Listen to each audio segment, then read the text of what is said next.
चलिए भाई शुरू करते हैं।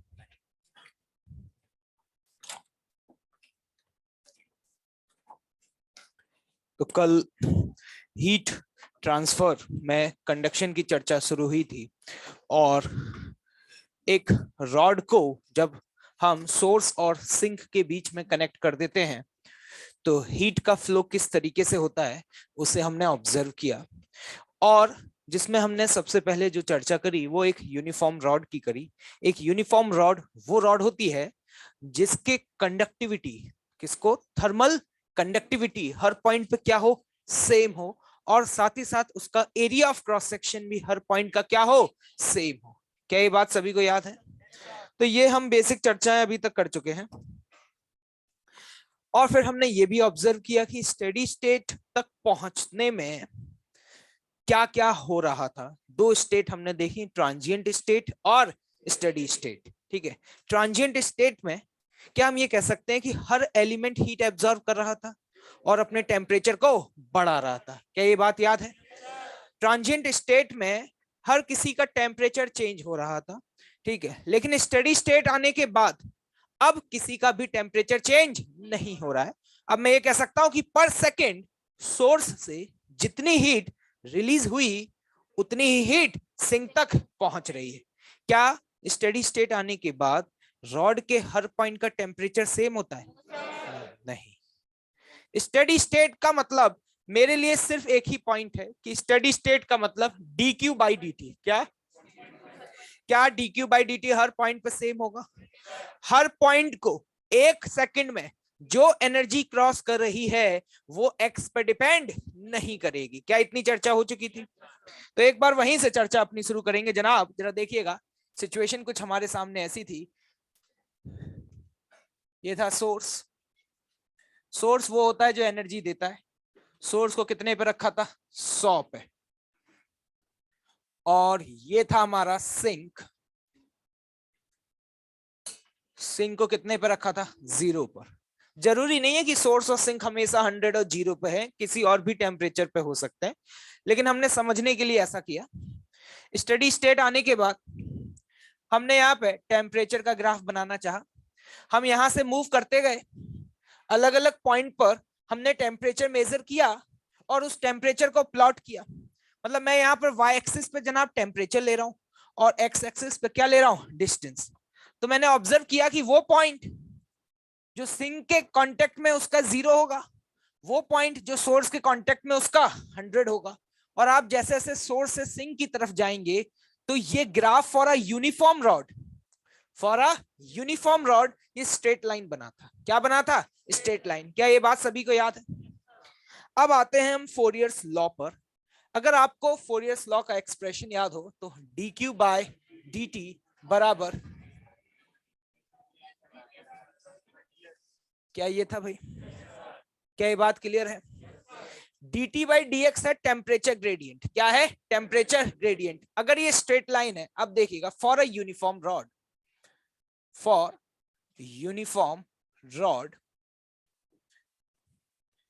अगर आप मैथ्स के स्टूडेंट हैं तो आप एक बात जानते होंगे कि dy बाई dx को स्ट्रेट लाइन के लिए मैं delta y upon delta x भी लिख सकता हूं, लेकिन ऐसा सिर्फ तभी कर सकते हैं जब वो क्या है? स्ट्रेट लाइन है। क्या ये बात सभी को पता है? तो जरा ध्यान से देखिएगा, अगर यूनिफॉर्म रॉड की बात कर रहा हूं तो यूनिफॉर्म रॉड के लिए क्या ये dt बाई dx की वैल्यू कांस्टेंट आई थी? ये कांस्टेंट क्यों थी? स्टेडी स्टेट में क्या dq by dt her point पे सेम है? अरे हाँ या ना? क्या dq बाई dt की वैल्यू x के साथ बदल रही है? क्या मैं यहाँ पर किसी भी एलिमेंट पे जाकर के खड़ा हो जाऊं और उस एलिमेंट से पूछूं कि भाई तुझसे कितनी एनर्जी क्रॉस हो रही है, क्या हर एलिमेंट का जवाब सेम होगा? मान लो एक सेकंड में सोर्स से निकलने वाली एनर्जी 20 जूल है। कितनी है? तो क्या हर एलिमेंट को क्रॉस करने वाली एनर्जी भी 20 जूल है? तो क्या हम कह सकते हैं कि dq बाई dt हर जगह क्या है? सेम है। क्या है?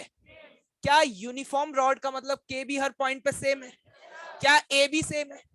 तो ये जो dt बाई dx जो दिख रहा है, जिसको हमने टेम्परेचर ग्रेडियंट बोला था, जो कहीं ना कहीं इस ग्राफ का हमें स्लोप बता रहा है। क्या बता रहा है? स्लोप। अगर कोई कहे कि भाई साहब टेम्परेचर ग्रेडियंट की फील नहीं आई, हमने कहा अभी दिला देंगे, कोई दिक्कत वाली बात नहीं है। ये जो अभी आपने ग्राफ बनाया, क्या ये इसी ग्राफ का स्लोप है या नहीं है?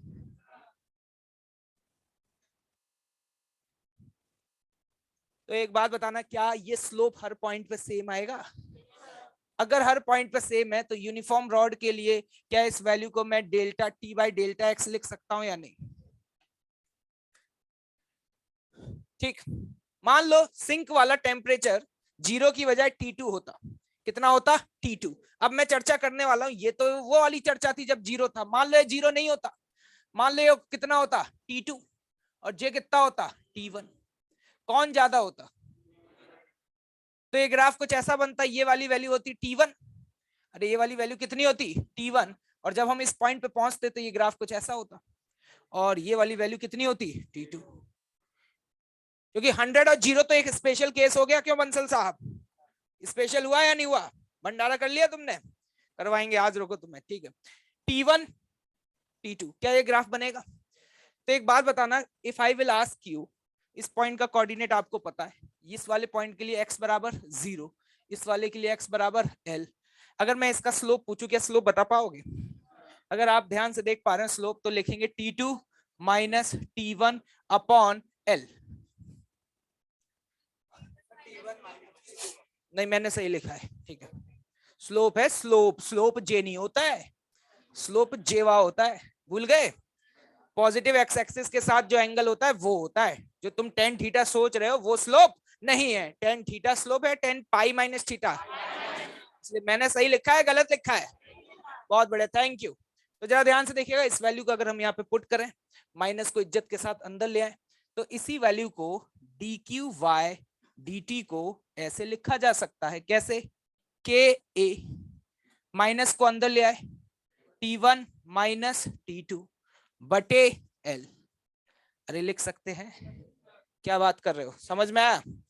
अब देखना, dq बाई dt को हम लिख देते हैं I। क्या लिख देते हैं? I। अब समझ में आएगा कि क्या चल रहा है, ठीक है, इसको देखते रहिएगा, ठीक है। यहां पर एक टर्म है L अपॉन के ए, क्या है? L अपॉन के ए, क्या ये सभी को दिखाई दे रहा है? ये लिखा है L अपॉन के ए, इसको मैंने कोई एक नया टर्म बोल दिया R, और इस R को हम बोलते हैं थर्मल रेजिस्टेंस। क्या बोलते हैं इसको? Thermal resistance. एक यूनिफॉर्म रॉड का थर्मल रेजिस्टेंस होगा L बाई के ए, याद कर लीजिएगा, ठीक है। तो इसी फॉर्मूले को मैं ऐसे लिख सकता हूं, T1 माइनस T2 बटे R। अरे लिख सकता हूं। अब ये लिखने के बाद अब मैं आपको ये दिखाऊंगा कि ये जो हीट का फ्लो है ना, it is just similar to the flow of the current. क्या आप लोग 9th-10th पास हैं? क्या आप लोगों ने ओम्स लॉ पढ़ी है? 10th कैसे पास हुई? अच्छा, वही लोग हो जिन्होंने बिना पेपर दिए रिजल्ट आया, कोई दिक्कत वाली बात नहीं है। एक बात बताइएगा जरा, मैं अभी आपकी नॉलेज चेक कर लेता हूं, उसके बाद आगे बढ़ूंगा, ठीक है। मान लीजिए ये एक रेजिस्टेंस है, जिस रेजिस्टेंस की वैल्यू कितनी है? R। यहाँ का पोटेंशियल मान लो V1 है, और यहाँ का पोटेंशियल है V2, और मान लो इधर करंट जा रहा है I। कितना जा रहा है? I। क्या बेटे ओम्स लॉ पढ़ी थी? ओम्स लॉ कहता है V बराबर IR, लेकिन जो V होता है वो पोटेंशियल नहीं होता, वो होता है पोटेंशियल डिफरेंस।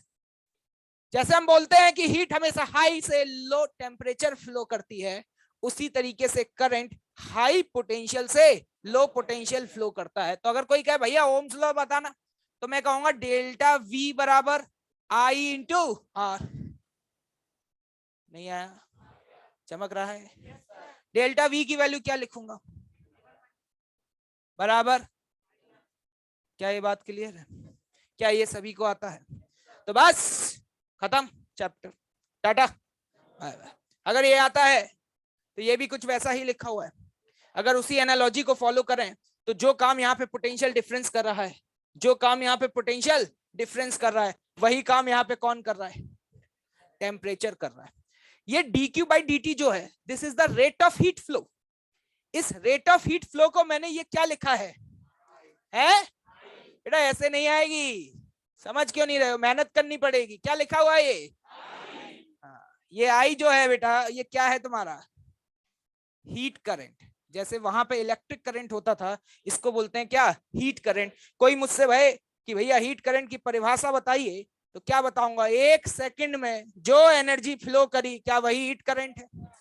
तो अगर ये सारी चीजों को कंपेयर करने की कोशिश करें तो ऐसा लग रहा है कि चच्चा भतीजे लिखे हुए हैं। अगर ये ध्यान से देखें तो मैं यहां पर बोल सकता हूं delta T, delta T, delta T बराबर आई इंटू आर। चलन दो, क्या सब कुछ सेम है? यहाँ पे ये आर इलेक्ट्रिकल रेजिस्टेंस था, यहाँ पे ये आर क्या है? Thermal resistance. यहाँ पे ये इलेक्ट्रिक करंट था, ये कौन सा करंट है? क्या सब कुछ वही है? यहाँ हम बोला करते थे कि पोटेंशियल डिफरेंस की वजह से करंट फ्लो किया, यहाँ क्या बोलेंगे हैं? क्या बोलेंगे? Temperature difference. लेकिन याद रखिएगा, क्या ये इक्वेशन याद रहेगी? I बराबर टेम्परेचर डिफरेंस अपॉन आर। लेकिन बी केयरफुल, ऊपर जब भी लिखें तो high temperature minus low temperature रखें, क्योंकि current will always flow from high temperature to, क्या आर की वैल्यू निकाल पाएंगे? ये भी लिख लीजिएगा कि ये जो थर्मल रेजिस्टेंस है ये तभी निकल के आया जब रॉड कौन सी है? कौन सी है बेटे? शकल क्या देख रहे हो, छाप फटाफट।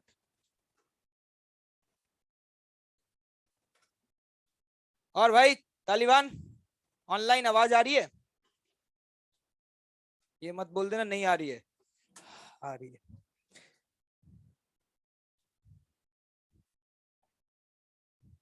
और सब बढ़िया चकाचक?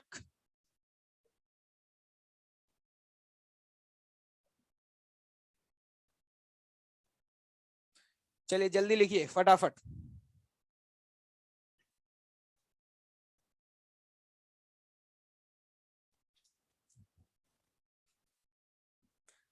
हाँ भाई बंसल साहब, कल मौसम का आनंद ले रहे थे, किसके साथ गए थे घूमने? वो कहाँ जिसके साथ गए थे, या गए जो भी था, मतलब ऑनलाइन क्यों ली थी? हमें बता देते, हम लेने आ जाते तुम्हें। तुम्हारी पोस्ट छिन गई है अब, पता चल गया? ठीक है, बिल्कुल भाई, मैं भी तो ऐसा ही कर सकता था, मैं भी बोल देता कि पकौड़े खाने चला जाता हूँ आज, क्लास ऑफ करा देता हूँ, लेकिन मैंने तो एक की जगह 2 क्लास ली। क्या छाप लिए हो? नहीं छाप पाए हो, मैंने उस दिन भी बोला था साथ ही साथ छापते जाओ फटाफट, लास्ट 1 मिनट।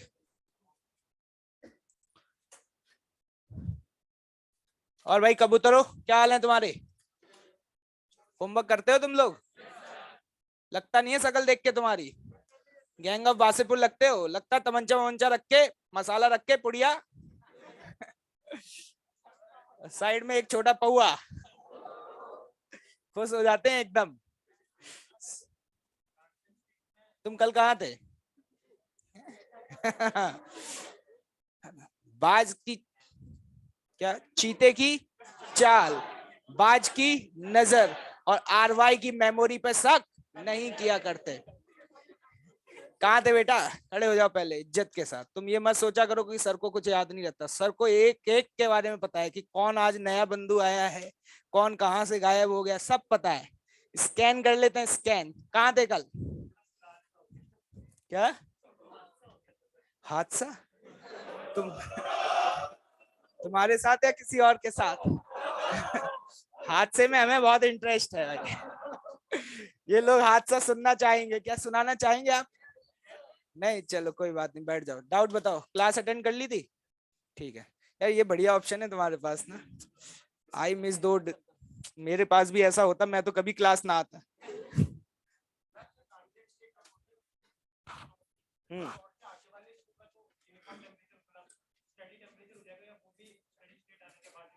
नहीं स्टेडी स्टेट आने के बाद ही होंगे।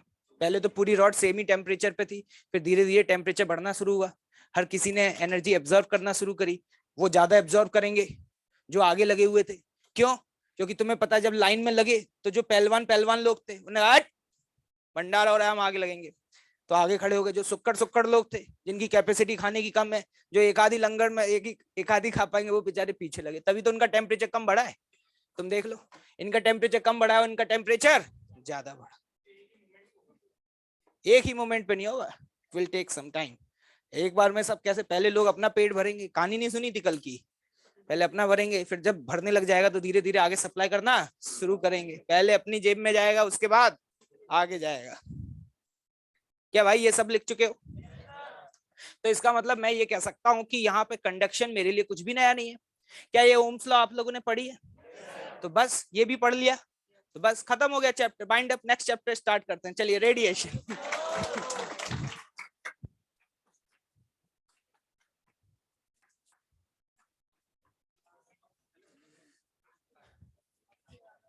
चलिए देखिएगा, अब हमें ये देखना है कि किस किस प्रोफाइल के क्वेश्चंस हमारे सामने बनते हैं। हमारे लिए काम की चीज यही है, या हम कह सकते हैं हमारे लिए इक्वेशन काम की यही है। इसी इक्वेशन से हम आगे प्रॉब्लम्स को सॉल्व करेंगे। लेकिन बी केयरफुल, ये जो भी चर्चा हो रही है ये किसके लिए है? यूनिफॉर्म रॉड के लिए। किसके लिए है? ठीक है, अब हम बात करेंगे टेम्परेचर ऑफ जंक्शन।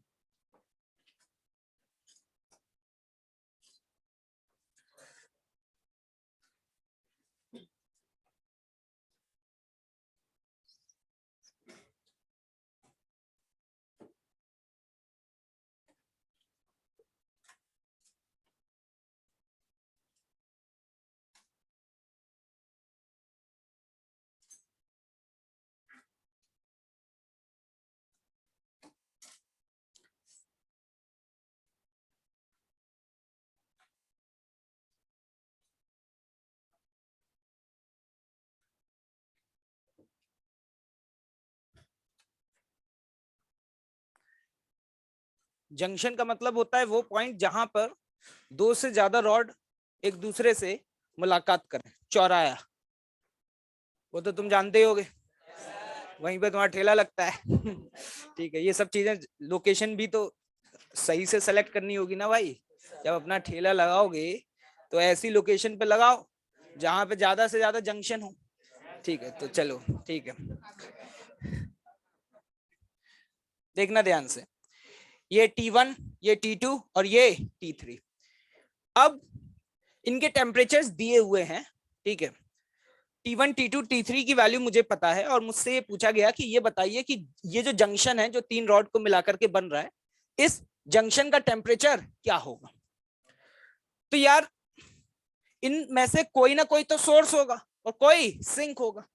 अब दो पॉसिबिलिटी हो सकती है कि या तो दो सोर्स हो और एक सिंक हो। मेरी बात समझ रहे हैं? या फिर हो सकता है एक सोर्स हो और दो क्या हो, सिंक हो। ऐसा हो सकता है कि एनर्जी यहां से आ रही है और इन दोनों में जा रही हो। ऐसा भी हो सकता है कि एनर्जी दो जगह से आ रही हो और एक जगह जा रही हो। जब तक इस पॉइंट का टेम्परेचर नहीं पता चलेगा तब तक ये नहीं बता सकते कि कौन सोर्स है और कौन सिंक है। अगर टेम्परेचर पता चल जाएगा तो तुरंत बता देंगे, क्योंकि heat will always flow from a high temperature to low temperature. तुमने कहा ये तो संकट। तो हमने कहा एक काम करो, ज्यादा दिमाग तो लगाओ मत। मान लो कि यहां से ऊपर जो जा रही है करंट, दैट इज I1। कितना करंट जा रहा है? यहां जाने वाला करंट I2, और यहां जाने वाला करंट I3। जैसे ही मैंने बोला यहां से करंट I1 ऊपर जा रहा है, I2 इधर जा रहा है, I3 इधर जा रहा है, बिल्लू ने एकदम से देखा, उछल के खड़ा हो गया, ये क्या चल रहा है कि करंट जा ही रहा है, कहीं से आ नहीं रहा। मैंने कहा ये तो मैथ्स वाले बताएंगे, हम क्यों दिमाग लगाए। हमने तो बोल दिया नेट इनकमिंग करंट बराबर net outgoing current. Outgoing current कितना है जल्दी बताओ? आउटगोइंग जो जा रहा है कितना है? I1 प्लस I2 प्लस, और कितना आ रहा है? तो लोगों ने कहा ये तो संभव नहीं है। हमने कहा बिल्कुल संभव नहीं है। हमने कहा सॉल्व करो, किसी की वैल्यू पॉजिटिव आ जाएगी, किसी की वैल्यू नेगेटिव आ जाएगी। ये हमें सोचना है, मैथ्स वाले सोचेंगे। अगर ये भी हम सोच लेंगे फिर मैथ्स वाले क्या करेंगे? तो हमारा जितना काम है क्या हम उतना ही करेंगे भाई। हमने कहा just write down the equation, maths अपने आप बताएगा कि कौन सोर्स है कौन सिंक है और टेम्परेचर ऑफ अ जंक्शन क्या है। क्या ये बात क्लियर है सभी को? अब देखिएगा I1, मान लीजिए इस वाली रॉड का थर्मल रेजिस्टेंस है R1, इस वाली रॉड का थर्मल रेजिस्टेंस है R2, और इस वाली रॉड का थर्मल रेजिस्टेंस क्या है? R3। सर ये कैसे हम कैलकुलेट करेंगे? ऑब्वियस सी बात है, रॉड जो भी दी होगी उसका L दिया होगा, क्या दिया होगा? K भी दिया होगा और A भी दिया होगा। अगर ये तीनों चीजें आपको दी होंगी तो क्या आप उसका R निकाल पाएंगे? तो अगर मैं आपसे ये पूछूं है, चलो कोई ना, नोमेनक्लेचर चेंज कर लो और क्या।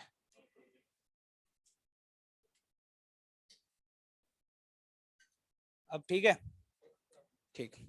अब देखना, मैं अगर आपसे पूछूं कि इसमें जाने वाला करंट कितना होगा, तुमने माना है डायरेक्शन ऊपर, तो तुम इक्वेशन क्या लिखोगे? तुमने अगर ऊपर माना है तो इसका मतलब तुम्हारे हिसाब से इसका टेम्परेचर क्या है? ज्यादा, और इसका क्या है? कम।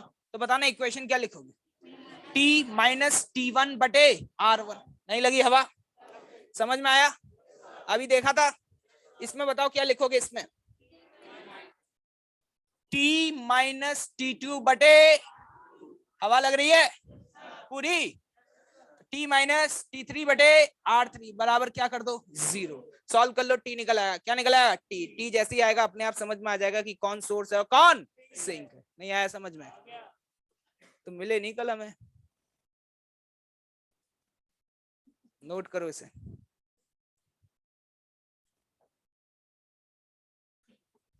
क्या ये बात किसी को समझ में आई या नहीं आई? अभी क्वेश्चन करेंगे तो हवा लग जाएगी, क्वेश्चन करेंगे तो हवा लग जाएगी। और भाई पेटे वाले भैया क्या हाल है? खड़े हो जाओ।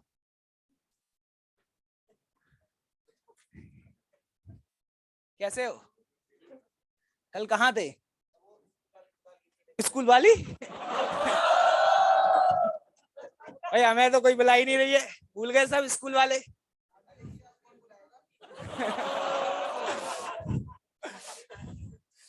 ये भी बात सही है भाई, अब कौन बुलाएगा? अरे खड़े रहो, अभी बात करेंगे, इंटरेस्टिंग लग रहा है थोड़ा।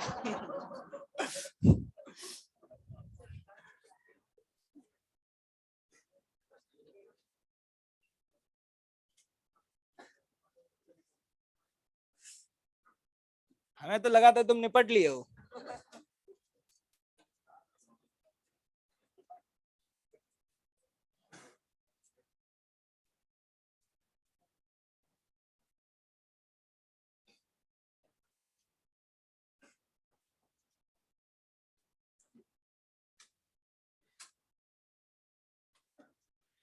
देखिए ये 3 अलग अलग रॉड हैं, क्या आपको दिखाई दे रही है? क्या कह रहे? 3 नहीं है सर, ज्यादा दिख रही है। कितनी दिख रही है तुम्हें? 3। 100, 20 और 40, ये इन एंड पॉइंट्स के आपको टेम्परेचर्स दिए हुए हैं। हर रॉड की इंडिविजुअल आपको length, area of cross section और थर्मल कंडक्टिविटी भी दी हुई है। अगर आप इस रॉड को ऑब्जर्व कर पा रहे हो तो इसके बारे में दिया हुआ है, दैट इज व्हाट एल के ए, एल 2K, 12Ka। क्या ये बात क्लियर है? हाँ या ना? ठीक है। You have to find the temperature of the junction. Find the temperature of the junction. हाँ बेटा, अब चर्चा कर लेते हैं। तुम सॉल्व करो जब तक, खिलखिलाओ मत, नहीं तो खिल जाओगे अभी नाले में पीछे, कमल के फूल की तरह। बताओ।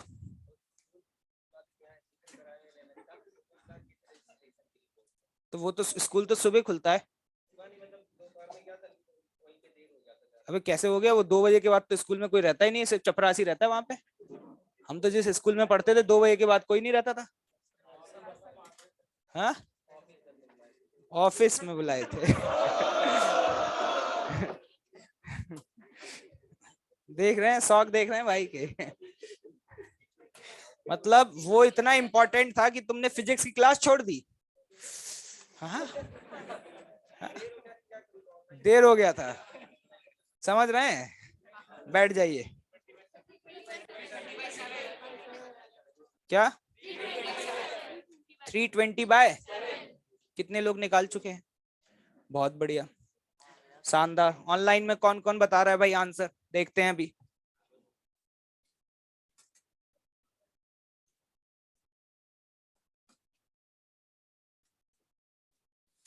बहुत बढ़िया, काफी सारे स्टूडेंट्स का आ गया। देखिए इन सवालों को जब भी करना हो ना तो कैलकुलेशन को अवॉइड करना हो तो एक काम किया करो, ठीक है? जैसे आर जो होता है दैट इज एल के, इस वैल्यू को कोई कांस्टेंट मान लो, तो इसको मान लिया, क्या बोल दिया? इसको आर नॉट बोल दिया। क्या बोल दिया? R naught. तो जल्दी हो जाएगा, नहीं तो बार बार लिखोगे, आलसी लोग हैं यार, बार बार एल के क्यों लिखें? ठीक है, गरीबी भी है, इंक भी खर्च होगी, कॉपी भी खर्च होगी। तो हमने क्या किया, इसको आर नॉट बोल दिया। क्या बोल दिया? R naught. अगर आप इसकी वैल्यू देखें तो न्यूमिनेटर में तो एल ही आएगा, लेकिन डिनोमिनेटर में आएगा 2K, तो इसको आर नॉट या आर नॉट बाई 2। हवा लगी? पक्का? और इसके लिए क्या लिखेंगे? 2R0। क्या सबके थर्मल रेजिस्टेंस आ गए? तो अब मैंने बोल दिया यहाँ जाने वाला करंट I1, इधर जाने वाला I2 और इधर जाने वाला I3। क्या हम I1 I2 I3 की वैल्यू लिख सकते हैं? जल्दी बताओ, यहां जाने वाले के लिए क्या लिखोगे? T minus 100 upon R0। आ रहा है पक्का? Okay wonderful. तो जल्दी से बताइए इधर जाने वाले के लिए क्या लिखेंगे? T minus 20 divided by R0 बटे 2। क्या ये सभी को समझ आया? Okay thank you. प्लस इसके लिए क्या लिखेंगे? T minus 40 divided by 2R0। इसकी वैल्यू को क्या कर दीजिए? 0। R0 तो कट जाएगा। क्या आगे हमें सॉल्व करना आता है? जिसको ये सॉल्व करना ना आता हो क्लास के बाद मिले, कोई दिक्कत नहीं है। बताइए आंसर कितना आया? 320 बटे 7। क्या ये बात क्लियर है? मेरे हिसाब से ये वैल्यू 40 से ज्यादा 50 से कम कुछ ऐसी आ रही है ना भाई? अरे सही सोच रहा हूं ना मैं? तो एक बात बताओ, अगर तुम्हें इसका टेम्परेचर पता चल गया तो तुम खुद देखो, तुम्हें सब कुछ पता चल गया कि कौन सोर्स है और कौन सिंक है। इसका टेम्परेचर 100 से तो कम ही है, तो ये तो तय है कि ये तो सोर्स है, मतलब यहां से एनर्जी निकलेगी। 20, इसका टेम्परेचर कितना है? ज्यादा है, तो इसका मतलब ये कौन है? सोर्स है, सिंक है? क्योंकि heat will always flow from a high temperature to. इसका टेम्परेचर ज्यादा है या इसका? इसका या इसका? क्या जंक्शन का ज्यादा है? अगर जंक्शन का ज्यादा है तो हीट फ्लो इधर से इधर करेगा, इधर से इधर करेगा, इधर से इधर। तो ये सोर्स है, सिंक है? तो कौन एनर्जी एब्जॉर्ब करेगा, कौन एनर्जी रिलीज करेगा, क्या ये सारी चीजें हम कैलकुलेट कर पाएंगे? क्या इस प्रोफाइल के सवाल हमारे सामने आए? क्या बिल्कुल चूरन सवाल है?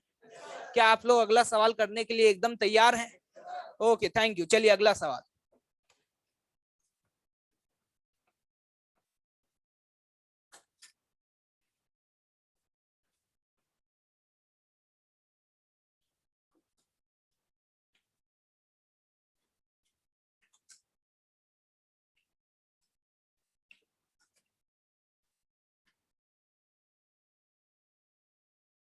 दो आइडेंटिकल रॉड्स हैं और इन आइडेंटिकल रॉड्स को इस तरीके से ज्वाइन किया गया है कि कैसा शेप बना लिया?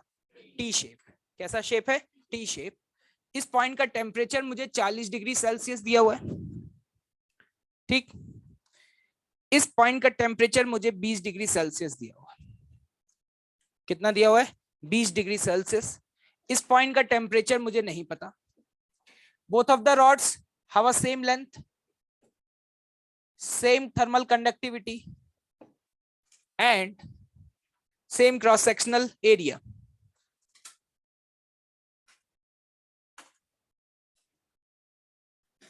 क्या ये देख पा रहे हैं आप लोग? ठीक है। फाइंड द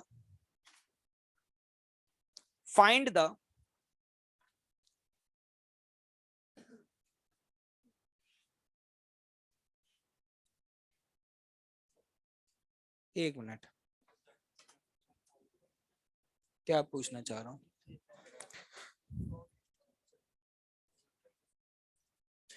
इस केस में इसका टेम्परेचर भी आप 10 लिख लीजिए। पॉइंट बी का टेम्परेचर कितना है? 10। फर्स्ट पार्ट है find the temperature of the junction. First part है find the temperature of the junction.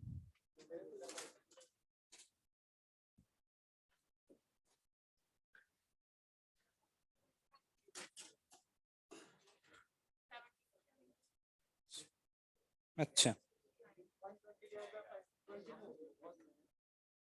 अगर आंसर गलत आया तो कोई दिक्कत नहीं है, देख लेना।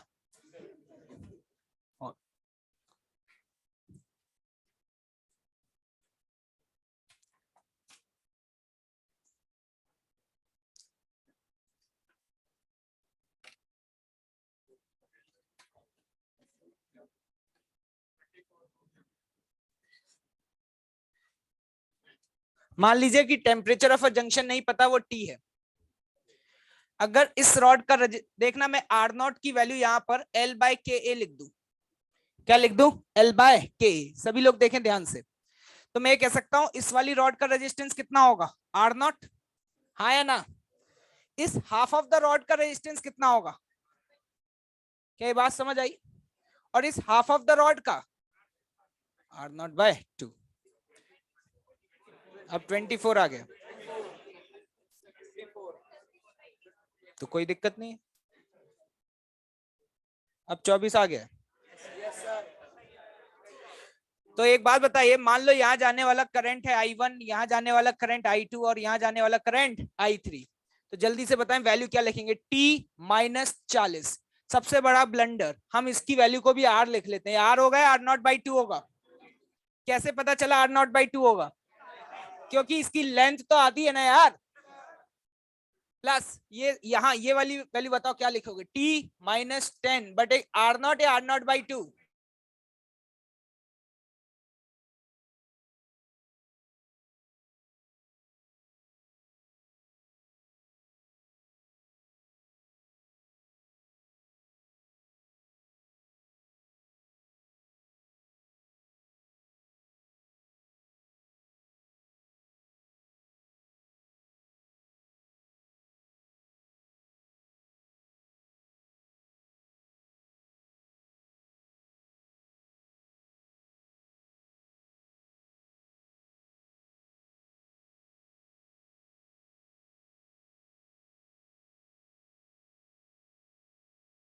कर लो, कल वाला ब्लंडर ना हो जाए।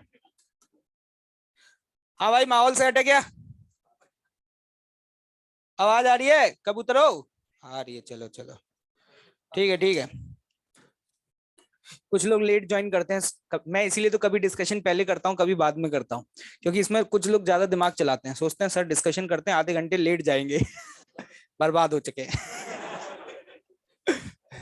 ये फ्लक्चुएशन में क्यों करता हूँ? क्योंकि ये सस्पेंस बना करके रखता हूँ, ठीक है, जिससे जो ऑनलाइन कर रहे हैं वो ये ना सोचें। क्योंकि पहले मैं क्या करता था कि डिस्कशन बाद में करता था, तो लोग पहले 1 घंटे पढ़ के भाग जाते थे, है ना। और फिर मैं डिस्कशन शुरुआत में करता था, तो लोग आराम से 40 मिनट 45 मिनट बाद आते थे। मैं भी ऐसा हूँ, मुझे ऐसे लोगों को पढ़ाने में बहुत मजा आता है। अब मैं क्या करता हूँ, ये सस्पेंस रहता है, तुम्हारे लिए भी रहता होगा कि डिस्कशन पहले होगा या बाद में होगा। अब लोग कुछ ज्वाइन कर रहे हैं ऑनलाइन में, क्या वो बर्बाद हो चुके हैं? भगवान कसम, इनको रिकॉर्डिंग नहीं मिलती, बहुत अच्छा लगता है मुझे, है ना। 4 बजे आके बैठ जाते हैं सब लोग, डिसिप्लिन ही नहीं है। चलिए पॉइंट बी, हाँ बी पार्ट सुनिएगा। बी पार्ट क्या है? ये जो पॉइंट है सी, इसका टेम्परेचर नहीं दिया हुआ है, ठीक है। जो सी है उसका टेम्परेचर हमारे लिए अननोन है, 20 नहीं है, हमारे लिए क्या है? अननोन है। क्वेश्चन क्या है वो लिख लीजिएगा। Find the temperature, find the temperature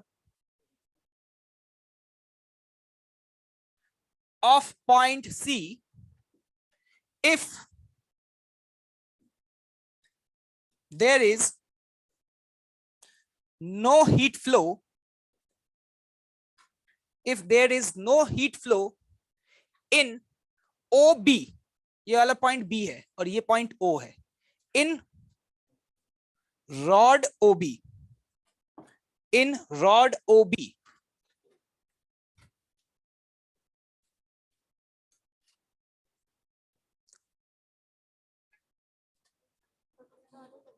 है?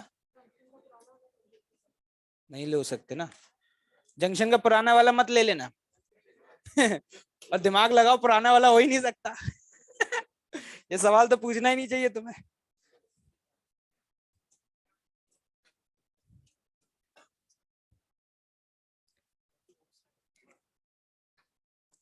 बंसल साहब जल्दी थोड़ा सा, 1 मिनट में हो जाएगा। तुम्हारे बारे में मुझे पता नहीं।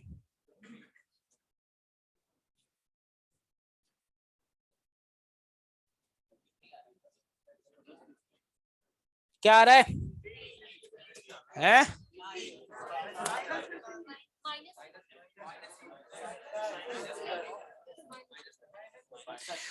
चलिए देखते हैं।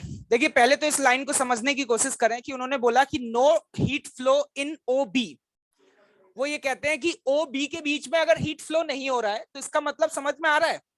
इसका मतलब है पॉइंट ओ और पॉइंट बी के बीच में कोई भी टेम्परेचर डिफरेंस नहीं है, क्योंकि हीट फ्लो तभी हो सकता है जब टेम्परेचर डिफरेंस होगा।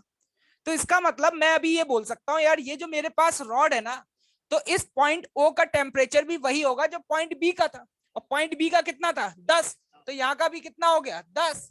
इस पॉइंट का अपन को पता है कितना है 40, और इस पॉइंट का अपन को पता नहीं है, दैट इज व्हाट टीसी। नहीं आया?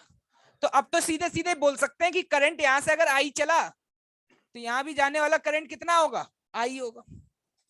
अरे आ रहा है?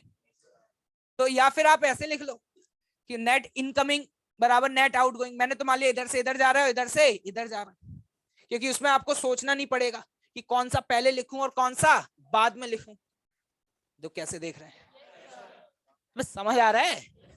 तो अगर मैंने मान लिया कि इधर करंट जा रहा है तो सीधे सीधे क्या लिखूंगा 10 माइनस 40 बटे आर, या आर नॉट बाई 2। अबे हवा लगी। और इधर जाने वाला क्या लिखूंगा प्लस 10 माइनस टीसी बटे आर नॉट बराबर क्या कर देंगे 0। क्या आर नॉट से आर नॉट कैंसिल हो जाएगा? तो जल्दी से बताइए ये मेरे हिसाब से कितना आ रहा है माइनस के 50 डिग्री सेल्सियस। अगर रॉड का टेम्परेचर -50 हुआ, कितना हुआ -50 हुआ, तो गारंटी है इस बात की कि इस वाले सेक्शन में हीट फ्लो नहीं होगा। कॉन्सेप्ट समझ में आया? कैसे अप्रोच करना ये बात समझ आई? वो क्वेश्चन को घुमा सकता है, लेकिन सवाल बहुत आसान है। जब उसने बोल दिया कि हीट फ्लो नहीं कर रहा, तो सिंपल सी बात है उन दोनों पॉइंट्स का जिनके बीच में हीट फ्लो नहीं हो रहा, क्या सीधे हम दोनों पॉइंट का टेम्परेचर सेम कर सकते हैं? क्या ये करंट लिखना आ गया है तुम्हें? चलिए आगे मूव करते हैं।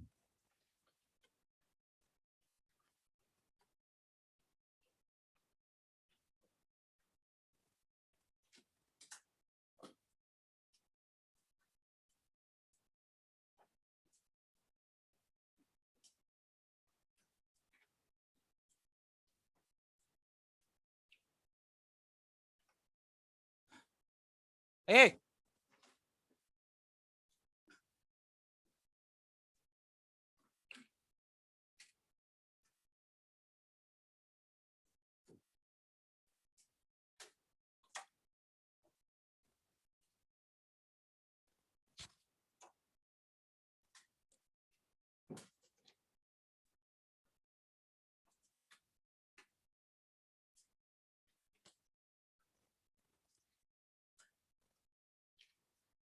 दो डिफरेंट तरीके के कॉम्बिनेशंस होते हैं रॉड के, जिसमें हम सबसे पहले पढ़ने जा रहे हैं the series combinations of rod, और उसके बाद हम पढ़ेंगे किसके बारे में पैरेलल कॉम्बिनेशंस ऑफ रॉड। ठीक है, जब ये टॉपिक पढ़ा रहा होता हूं तो लोग स्टाइल मार रहे होते हैं, अरे ये तो सब हमें आता है, लेकिन अभी रायता फैल जाएगा अगर तुमने मेरी बातों को ध्यान से नहीं सुना। तुम्हें आता तो बहुत कुछ था, लेकिन यहाँ आने के बाद रियलाइज हुआ कि हमें कुछ भी नहीं आता है। तो बिल्कुल वैसा ही यहाँ पर है, जो सिखाया जाए ध्यान से सीखिएगा। ठीक है, दो रॉड को इस तरीके से आप कनेक्ट करें कि दोनों में जाने वाला हीट करंट क्या रहे सेम रहे। जैसे कि अगर यहां पर हीट करंट की वैल्यू I1 है, तो ऑब्वियस सी बात है इसके आगे यही रॉड कनेक्टेड है, तो स्टेडी स्टेट में यहां से भी जाने वाला हीट करंट क्या होगा I1 ही होगा। अगर दो रॉड इस तरीके से कनेक्टेड हैं कि दोनों से रेट ऑफ हीट ट्रांसफर, जिसे हमने हीट करंट बोला, उठा के फेंक के मारो, रेट ऑफ हीट ट्रांसफर जिसे हमने हीट करंट बोला, वो दोनों रॉड में क्या है सेम है, तो उसे हम सीरीज बोल सकते हैं। क्या बोल सकते हैं सीरीज। लोगों को लगता है सीरीज का मतलब लड़ी, अगर बिल्कुल सीधी है तो सीरीज है। अगर मान लो कल ये रॉड इस तरीके से कनेक्टेड है, इस तरीके से, और आगे कोई भी नहीं है, तो अगर यहां से करंट आई एंटर होगा तो क्या यहां भी आई ही पहुंचेगा? तो क्या ये सीरीज नहीं है? क्या ये भी सीरीज है? ठीक है, अब एक और मिथ जो लोगों के दिमाग में रहता है वो क्या रहता है, अगर दो रॉड बिल्कुल सीधी है तो सीरीज। मैंने कहा ऐसा कोई जरूरी नहीं है, देखिएगा जरा ध्यान से। जैसे कि मान लीजिए यहां पर ये टी शेप जैसा भी था, एक बात बताइएगा, क्या मैं यहाँ पर ये रॉड 1 है, ये रॉड 2 है और ये रॉड 3 है, क्या मैं इन तीनों रॉड को सीरीज बोल सकता हूँ? अगर मान लीजिए यहां से चलने वाला करंट है I1, कितना है, क्या गारंटी है कि यहाँ भी I1 जाएगा? जब यहाँ पहुंचेगा तो इसमें से कुछ इधर भी तो जा सकता है। तो मान लीजिए इधर जो करंट गया वो कितना गया, और इधर कितना गया I3। क्या अभी आप रॉड 1 और रॉड 2 को सीरीज में बोल सकते हैं? नहीं बोल सकते। सीरीज का मतलब ये कतई नहीं होता कि स्ट्रेट लाइन में लगे हैं तो सीरीज है। फिजिक्स का फंडा समझिए, डायग्राम पर ना जाइए। फिजिक्स का फंडा क्या करता है कि अगर दोनों रॉडों में करंट की वैल्यू क्या है, सेम है, तो वो सीरीज है, चाहे वो कैसे भी कनेक्टेड हो, चाहे उनके बीच का एंगल 45 डिग्री बनना हो, चाहे 60 डिग्री बनना हो, उससे हमें कोई लेना देना नहीं। मान लो कल ऐसा कॉम्बिनेशन दे दिया जाए इस तरीके का, और ये एंगल 120 डिग्री दे दिया जाए, तो क्या ये सीरीज नहीं है? तो भी सीरीज है। क्या डायग्राम से कोई लेना देना है क्या? कोई लेना देना नहीं है। ठीक है भाई, बहुत अच्छी बात, समझ में आ गया सर सीरीज का मतलब क्या है।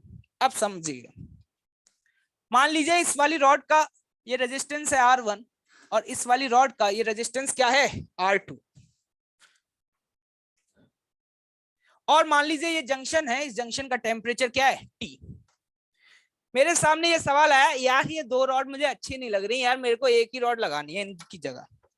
मतलब इस सोर्स और सिंक के बीच में इन दो रॉड को हटा करके हम एक ही रॉड लगा दें,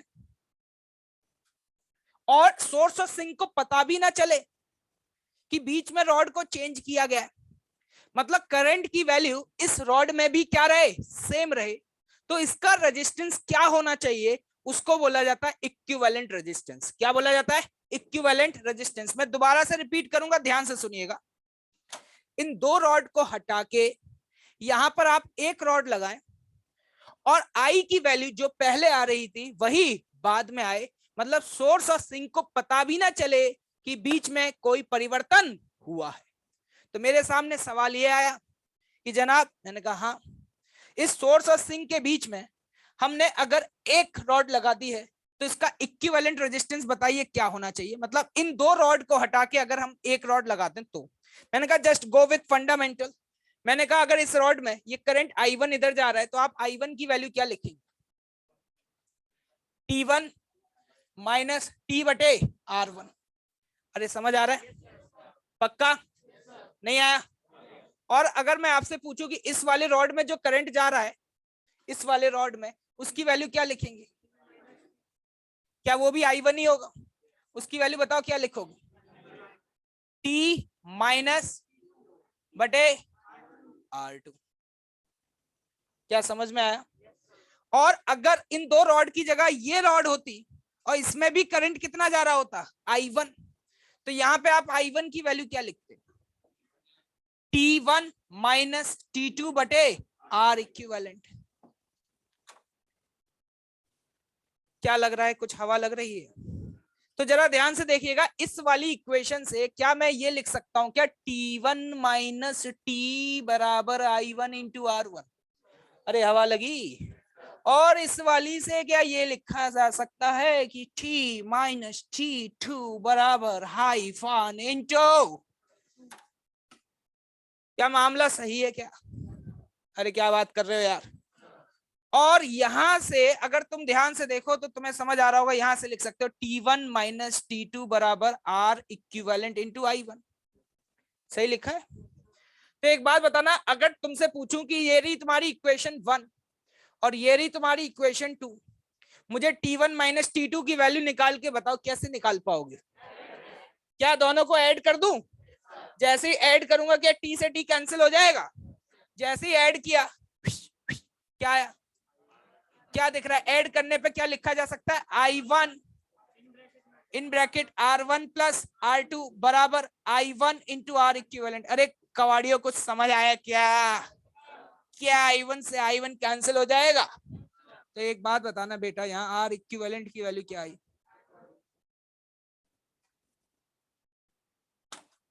मतलब आज के बाद अगर दो रॉड सीरीज में कनेक्टेड हैं, तो दो को हटाओ, एक लगाओ, और उसका रेजिस्टेंस कितना होना चाहिए, R1 प्लस R2।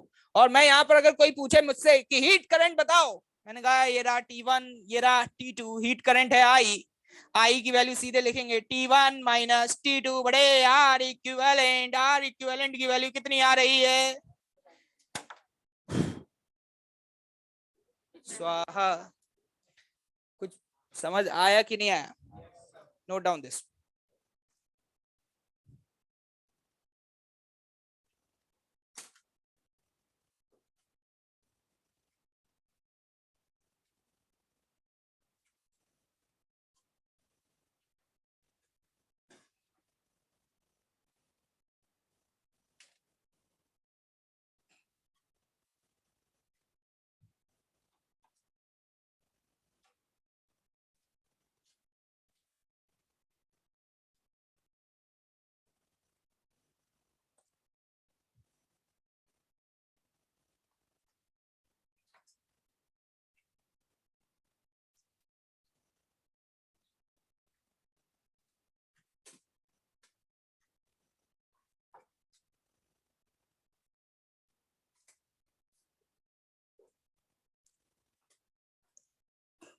कॉन्सेप्ट क्या था, इतना सही था। ये कोई बहुत बड़ा प्रूफ तो है नहीं है कि घर पे जाकर के 4 बार करने की जरूरत पड़ रही है। दो रॉड अगर सीरीज में कनेक्टेड हैं तो आप उनको हटा करके वहां पर एक रेजिस्टेंस लगा सकते हैं और उसकी वैल्यू होनी चाहिए R1 प्लस R2। एक और बात देखिएगा, कभी कभी आर आपसे आर इक्विवेलेंट ना पूछ करके इक्विवेलेंट थर्मल कंडक्टिविटी पूछ लेता है। कुछ लोग यहाँ पे ब्लेंडर ये कर देते हैं कि जैसे बोलता है इक्विवेलेंट थर्मल कंडक्टिविटी तो कहते हैं वो होगी K1 प्लस K2। ऐसा नहीं है, सुनिए। आर इक्विवेलेंट, अगर इस रॉड की लेंथ L1 थी और इस रॉड की लेंथ L2 थी तो इस वाली रॉड की लेंथ कितनी होगी? अगर मैं आपसे पूछूं आर की वैल्यू क्या होती है, बताइए क्या होती है, जल्दी बताइए। है एल, एल कितना अपॉन, देखना आर इक्विवेलेंट की वैल्यू लिख रहा हूं L1 प्लस L2 अपॉन के, लेकिन के की जगह क्या लिखूंगा, के इक्विवेलेंट इंटू ए बराबर R1 की वैल्यू क्या लिखेंगे, L1 upon K1 into a plus L2 upon K2 into a. ए तो अभी क्या है, सेम, क्योंकि एक साथ कनेक्टेड है। इस तरीके से आप कैलकुलेट कर सकते हैं इक्विवेलेंट थर्मल कंडक्टिविटी। लोग कहते हैं कि इक्विवेलेंट थर्मल कंडक्टिविटी बताइए क्या होगी, तो लोग कहते हैं K1 प्लस K2 होगी। क्या ऐसे हम लिख सकते हैं क्या? आप R के लिए लिख सकते हैं लेकिन K के लिए नहीं लिख सकते, क्योंकि आपको खुद देख करके समझ में आना चाहिए जो R है और K है वो डायरेक्टली प्रोपोर्शनल नहीं है, वो डिनोमिनेटर में आ रहा है। ठीक है, बी केयरफुल। और यहाँ पे L1 प्लस L2 आएगा। क्या बात याद रहेगी? जल्दी नोट करें।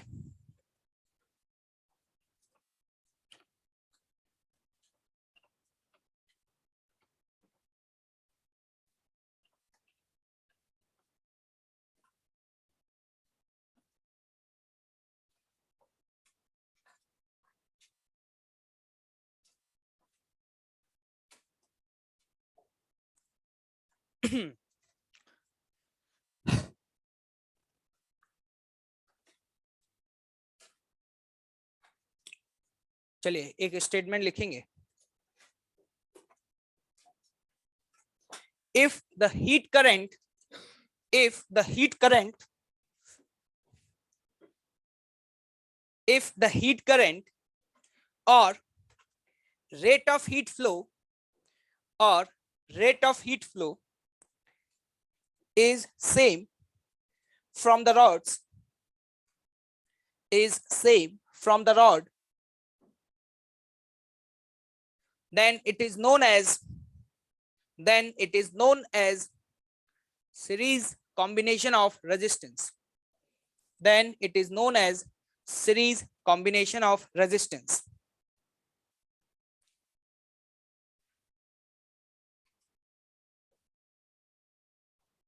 Next point, equivalent resistance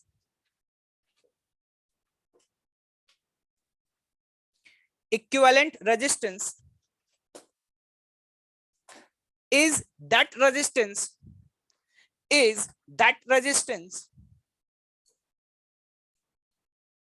which allow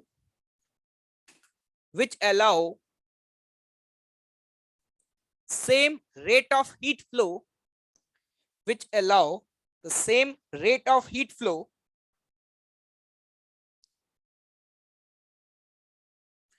on connecting the rod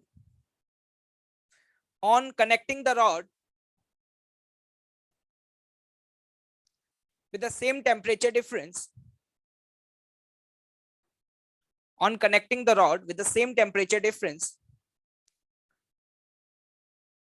across its ends.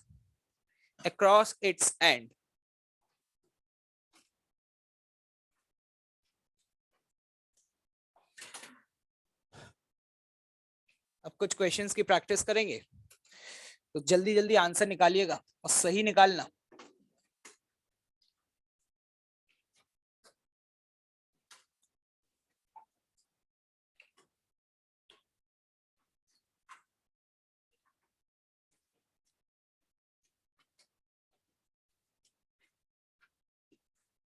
देखिएगा ध्यान से, एक रॉड है जिसकी लेंथ है 12, थर्मल कंडक्टिविटी K है और area of cross section A है।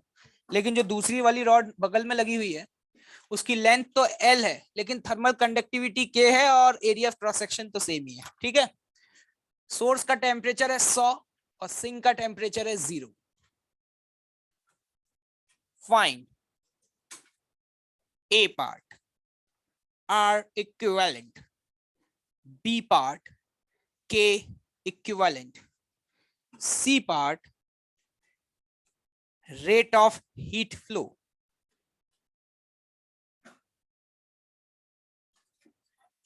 D part मुंह मत खोलना, temperature of junction, D part temperature of junction. ये सवाल आपके लिए स्क्रीन पर, समय शुरू होता है आपका अब। 50 पैसे का पहला सवाल, जल्दी बताएं।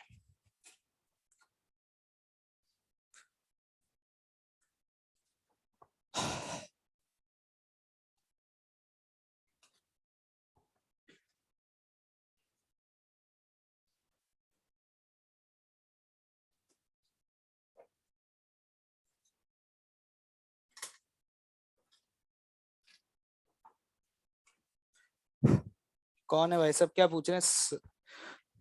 आप ऑफलाइन कौन सी बिल्डिंग में मिलोगे? ये तो पिछले 11 मुल्कों की पुलिस भी ढूंढ रही है कि हम कहाँ पे मिलेंगे।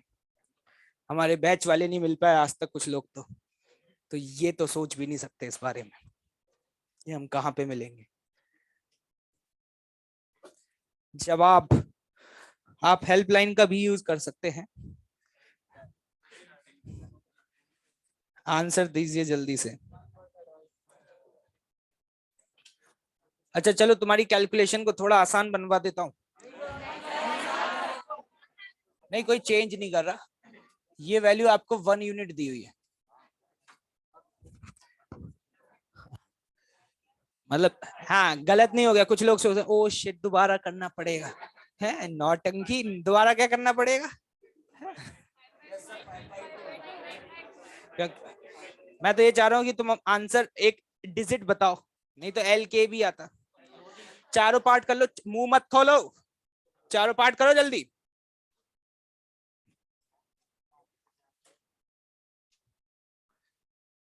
आज तक के अपने टीचिंग कैरियर में कभी भी मुझे ये सवाल देने के बाद सॉल्व करने की जरूरत नहीं पड़ी। तुम्हें अपने आप पे कितना कॉन्फिडेंस है? पहले बोल दे तो आज पड़ेगी। आपके सारे रिकॉर्ड आज तोड़ दिए जाएंगे। अच्छा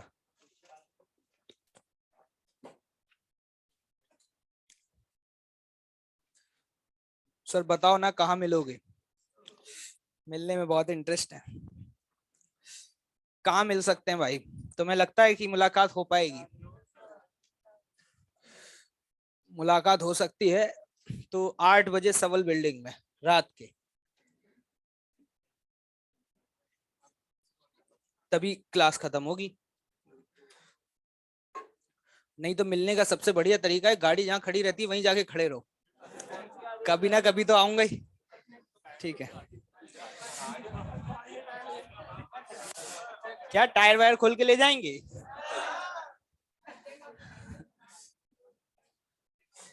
बहुत दुख होता है कि माँ बाप अगर ये सुन रहे होंगे कि इन्होंने भेजा था यहाँ पे इंजीनियर बनने के लिए और यहाँ आकर के आतंकवादी और चोर बन रहे हैं। है? अबे सॉल्व नहीं हुआ क्या अभी तक? रॉकेट साइंस लग गई क्या? क्या कह रहे हो, 3 बार सॉल्व कर लिया?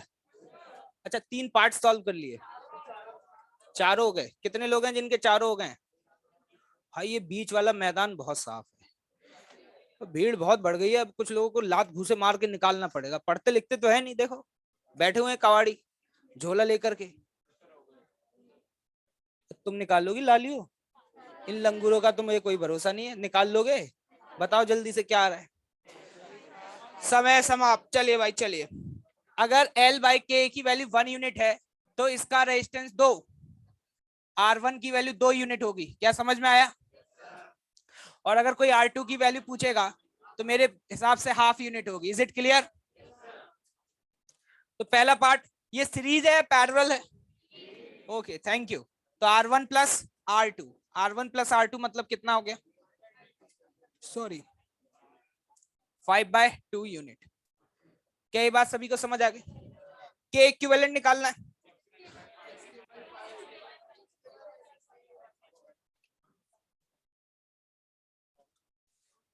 तो यहाँ पर क्या दोनों के k ऐड कर दूं क्या, k प्लस 2k क्या 3k बोल दूं, ये सब मत करना भाई। इस तरीके से करेंगे L1 प्लस L2 के इक्विवेलेंट। बताओ वो फॉर्मूला तुम्हारे सामने लिखा है, L1 plus L2 12 upon k plus L upon 2k। क्या ये सही लिखा है क्या, L L L क्या कैंसिल हो गए, बताओ नैना देवी क्या आ रहा है आंसर, हाँ 6k/5। कोई है जिसका आ गया था, ओके। अब छापो मत, काट दूंगा हाथ अभी, बता रहा हूं। तब दिया था समय, तब क्यों नहीं किया था, हो गया था, चलो ठीक है। रेट ऑफ हीट फ्लो, जिसको आर इक्विवेलेंट पता है वो रेट ऑफ हीट फ्लो आंख बंद करके लिख सकता है। क्या तुम लिख सकते हो, मैं तो लिख दूंगा, देखो आई बराबर टेम्परेचर डिफरेंस, टेम्परेचर डिफरेंस कितना है 100 - 0 बटे आर इक्विवेलेंट कहाँ है 5/2, कितना आ रहा है 40 जूल पर सेकंड, इतनी हीट फ्लो करेगी। नहीं आया, ज्यादातर सवाल आपसे यही वाला पूछा जाता है, रेट ऑफ हीट फ्लो। तो जिन दो पॉइंट्स के बीच में आपको रेट ऑफ हीट फ्लो निकालना है, उन दो पॉइंट्स के बीच में आप आर इक्विवेलेंट निकाल लीजिए, टेम्परेचर को उससे डिवाइड कर दीजिए, you will get the answer. ठीक है, टेम्परेचर ऑफ अ जंक्शन, देखो बहुत सारे तरीके हैं, एक तो वही जो अभी थोड़ी देर पहले सिखाया था, और एक ये है कि अभी करंट तो निकाल ही चुके हो ना। जब करंट निकाल ही चुके हो और तुम्हें पता है उसकी वैल्यू क्या है, तो सीधे सीधे टेम्परेचर डिफरेंस, टेम्परेचर डिफरेंस कितना लिखोगे 100 - T बराबर आई इंटू आर। आई की वैल्यू कितनी है 40, आर की वैल्यू कितनी है 2। नहीं आया समझ, एक तो तरीका ऐसे I1 + I2 बराबर 0, लेकिन इतनी मेहनत क्यों कर रहे हो जब आई निकाल चुके हो तो बताओ यहाँ से टी की वैल्यू क्या आ रही है, मेरा तो 20 आ रहा है यार, कोई है जिसके सारे पार्ट सही थे, ओके। क्या इस प्रोफाइल के सवाल अगर आपके सामने आएंगे तो चूरन सवाल है क्या, कर पाओगे, अगला सवाल दिया जाए, अभी तो 2 रॉड लगी हुई थी, कल 50 रॉड लगा के दे दिया गया तो भी कर लोगे, क्या फंडामेंटल एकदम परफेक्टली क्लियर है या नहीं है। चलिए अगला सवाल आपके लिए स्क्रीन पर आने वाला है।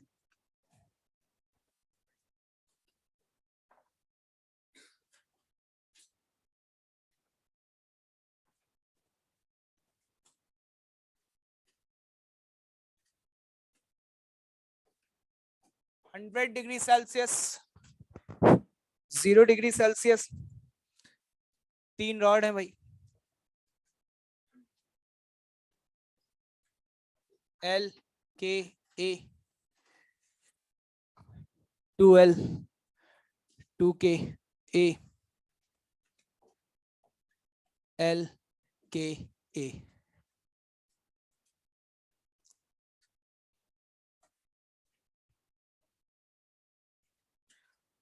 सब कुछ यही है, L/K की वैल्यू 1 यूनिट है, ये T1 और ये T2। Find all the previous parts.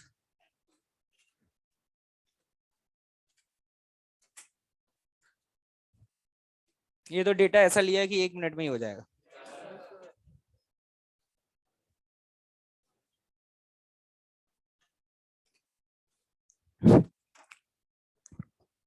Government ने परमिशन दे दी है 15 से 18 वैक्सीन, लोग तो कुछ और ही सोच रहे थे। ठीक है, तो भाई वैक्सीनेशन वगैरह करवा लेना, क्योंकि मुझे अपनी चिंता तो है ही, ऐसे काउंटर पे आते हो ये अटैक और पता नहीं कहाँ कहाँ कबाड़े में रह के रहते हो। ठीक है, नहाते तो हो ही नहीं तुम, वैसे तुम पे कोई फर्क भी नहीं पड़ने वाला, घंटा ही फर्क नहीं पड़ेगा, कोई अगर वायरस आ भी गया ना तो बेचारा वो आके खुद ही मर जाएगा तुम्हारी बॉडी से अटैक होने के बाद। तुम्हारी बॉडी में इतने सारे वायर रेंग रहे होंगे, क्योंकि बॉडी तरस रही है, बॉडी तरस रही है कि कब कब नहाएगा तू।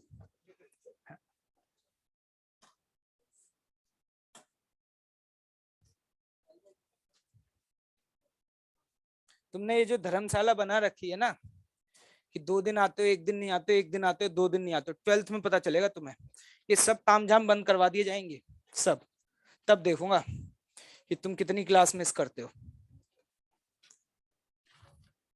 वैसे तो तुम हो गए नहीं 12th में।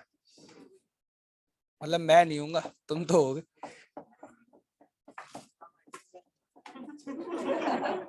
कौन बोला? तुम पढ़ाई करो।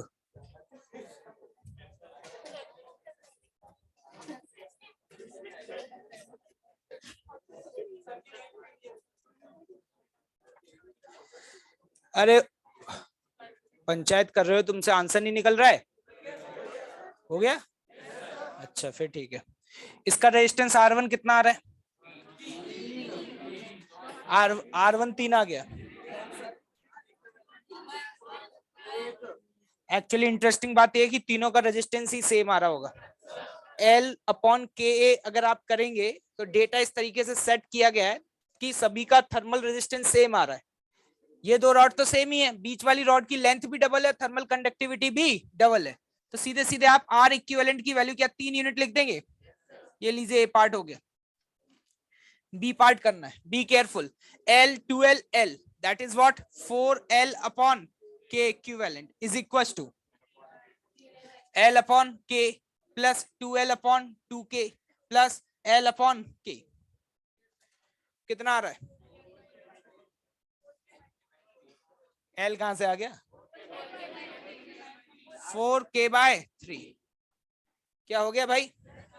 अब आते हैं सी पार्ट पर। सी पार्ट में निकालना हीट करंट। टेम्परेचर डिफरेंस कितना है? 100/3 जूल पर सेकेंड।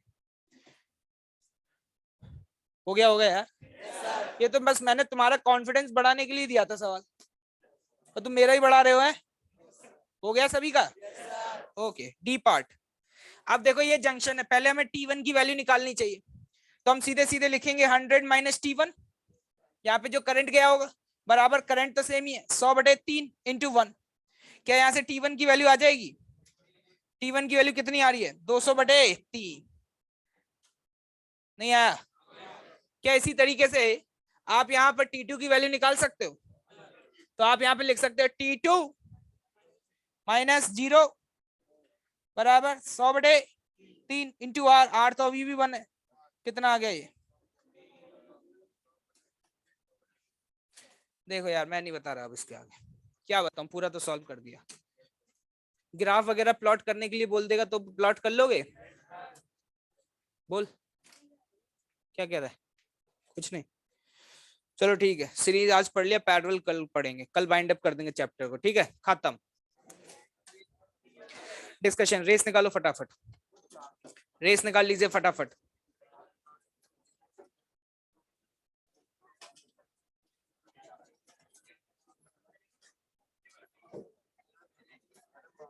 भाई लोग कहाँ कहाँ से ऑनलाइन क्लास कर रहे हैं भाई, नेपाल से लोग आए हुए हैं क्लास करने।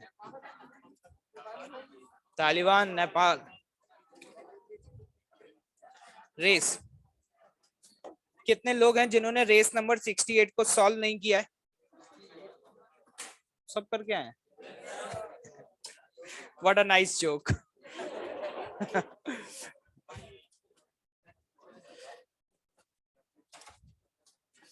जल्दी जल्दी भाई, रेस क्वेश्चन पढ़ लो जिसमें डाउट है। अच्छा ये रेस है, ये 12 में से मैक्सिमम 2 क्वेश्चन बताऊंगा बस।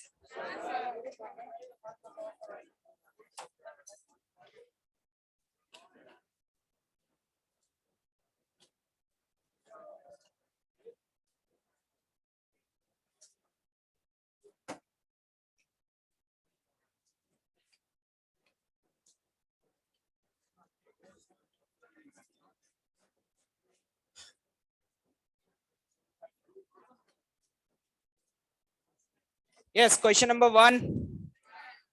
क्वेश्चन नंबर 1 में किसी को डाउट? मुंह बंद रखो नालायक, इसलिए बोलते हैं क्लास करनी चाहिए। कल ही बताया था ये, हादसे में बिजी हैं वो।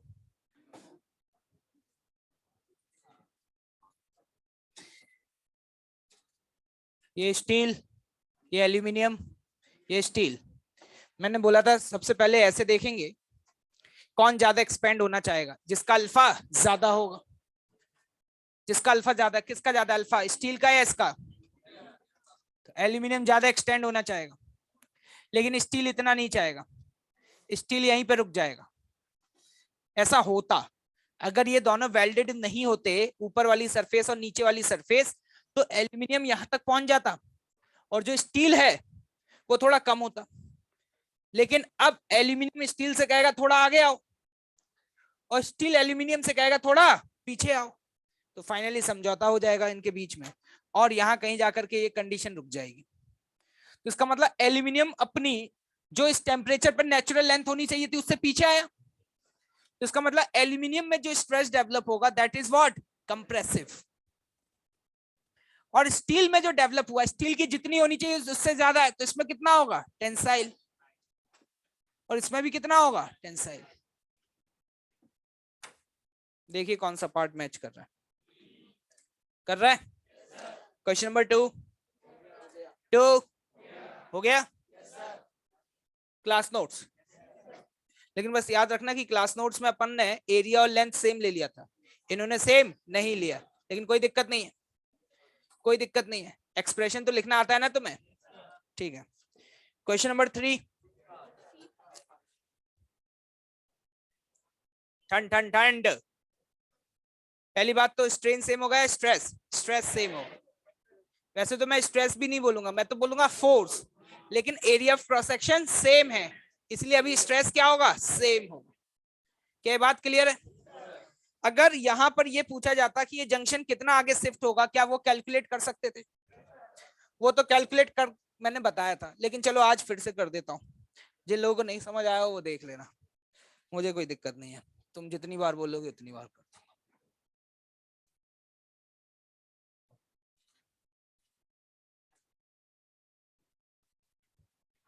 कितने लोगों से हो गया ये? अच्छा, इतने से हो गया था, तो इसका मतलब मैंने सही समझाया था फिर तो।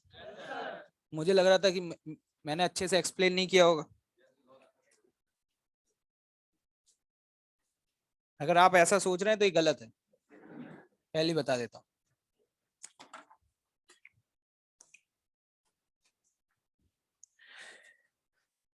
ऐसा सोचता हूं कि मान लीजिए कि ये जंक्शन जो है वो थोड़ा सा कहां शिफ्ट हो गया, आगे।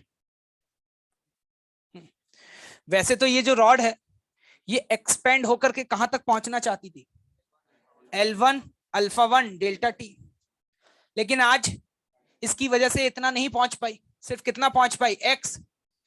तो इसका मतलब कितना नहीं पहुंच पाई, -x। क्या ये बात समझ आ रही है? इसकी नेचुरल लेंथ जितनी होनी चाहिए थी उससे इतना पीछे, मानते हो इस बात को? आ रहा है समझ में? Divided by L1, this is the strain, this is the strain, इसको मल्टीप्लाई किया एरिया से into E1, this is what, ये स्ट्रेस है, फोर्स है, क्या है, फोर्स। लेकिन एरिया सेम है तो इसको ये लिख लो, क्या लिख लो, ए। Just go with fundamental. Force को बराबर करना, एरिया को बराबर करने की आदत, सॉरी स्ट्रेस को बराबर करने की आदत मत डालना, क्योंकि अगर ये आदत डालोगे तो ऊपर वाला सवाल अगर आता तो गलत हो जाता, क्योंकि तुम्हारे लिए तो एरिया कट जाता, लेकिन इसमें A1 आता है, इधर क्या आता, A2। इसलिए बोलता हूं just go with basics. Force same होगा, स्ट्रेस सेम होगा। न्यूटन सर ये बोल के गए थे इक्वल एंड अपोजिट स्ट्रेस लगता है, क्या बोल के गए थे, ठीक है। इसके लिए अगर चर्चा करें तो ये आगे जाना चाहता था कितना, L2 अल्फा 2 डेल्टा टी, लेकिन बेचारा है आगे तो छोड़ो, जहां था उससे भी पीछे चला गया। इसका तो मामला बहुत ही ज्यादा खराब है। तो इसमें +x या -x बटे L2 A into E2, this is the force, this is the force, just equate it, you will get the value of x, A cut जाएगा x आ जाएगा, क्या आ जाएगा? अबे गधो, जब तुम्हारा x आ गया क्या हुआ बता, कुछ डाउट? हाथ पैर नीचे रखा करो, फिर यहाँ पे हाथ ऊपर करने का मतलब होता है कि यू हैव अ डाउट, ठीक है। मोटिवेट हो गया ये।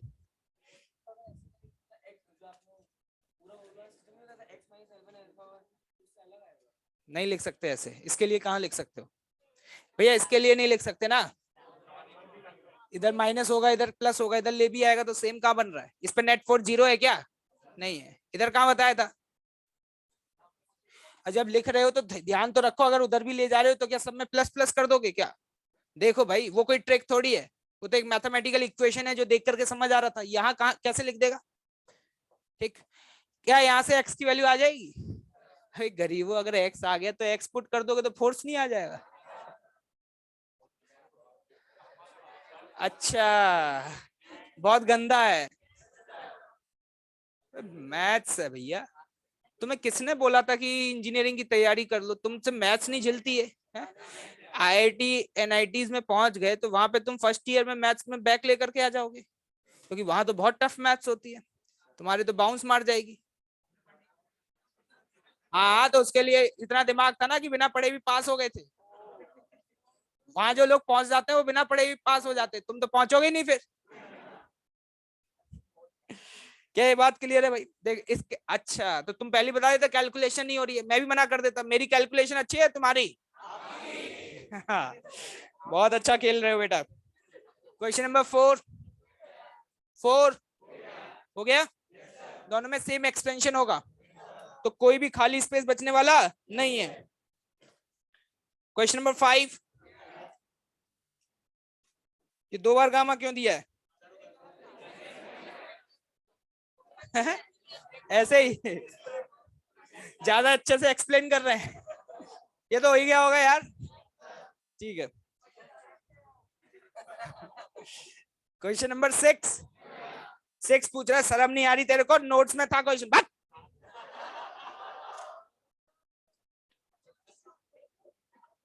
एक बात बताना, डेंसिटी किसी टेम्परेचर पे लिखना हो तो rho naught into 1 - gamma delta T. क्या ये फॉर्मूला क्लास नोट्स में लिखा है? अच्छा, इस पर सवाल नहीं कराया था? वैल्यू पुट कर इसमें।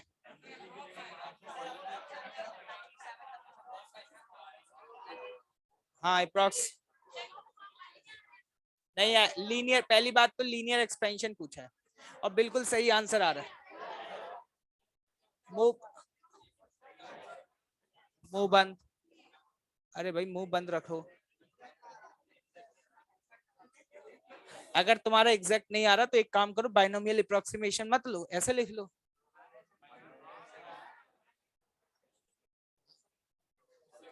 अब वैसे मुझे याद है यहीं से आ जाएगा। पहली बार रेस थोड़ा ना डिस्कस हो रही है। ठीक है,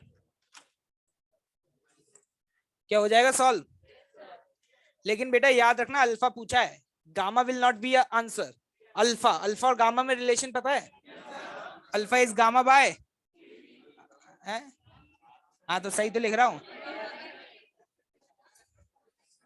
चलो शांत।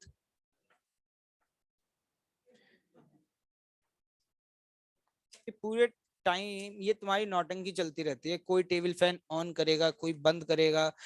तो क्या क्या है, एक बार शुरुआत में चला लिया करो तुम लोग। Question number 7। अब क्लास नोट्स नहीं पढ़े जा रहे तुम लोगों से, बिल्कुल गरीबी आ गई है। आग लगा दो क्लास नोट्स को। नहीं, और क्या मतलब है? क्या ये सवाल क्लास नोट्स में नहीं था? अच्छा, तुम्हें याद नहीं आ रहा होगा, अंग्रेजी में लिखा हुआ है ये।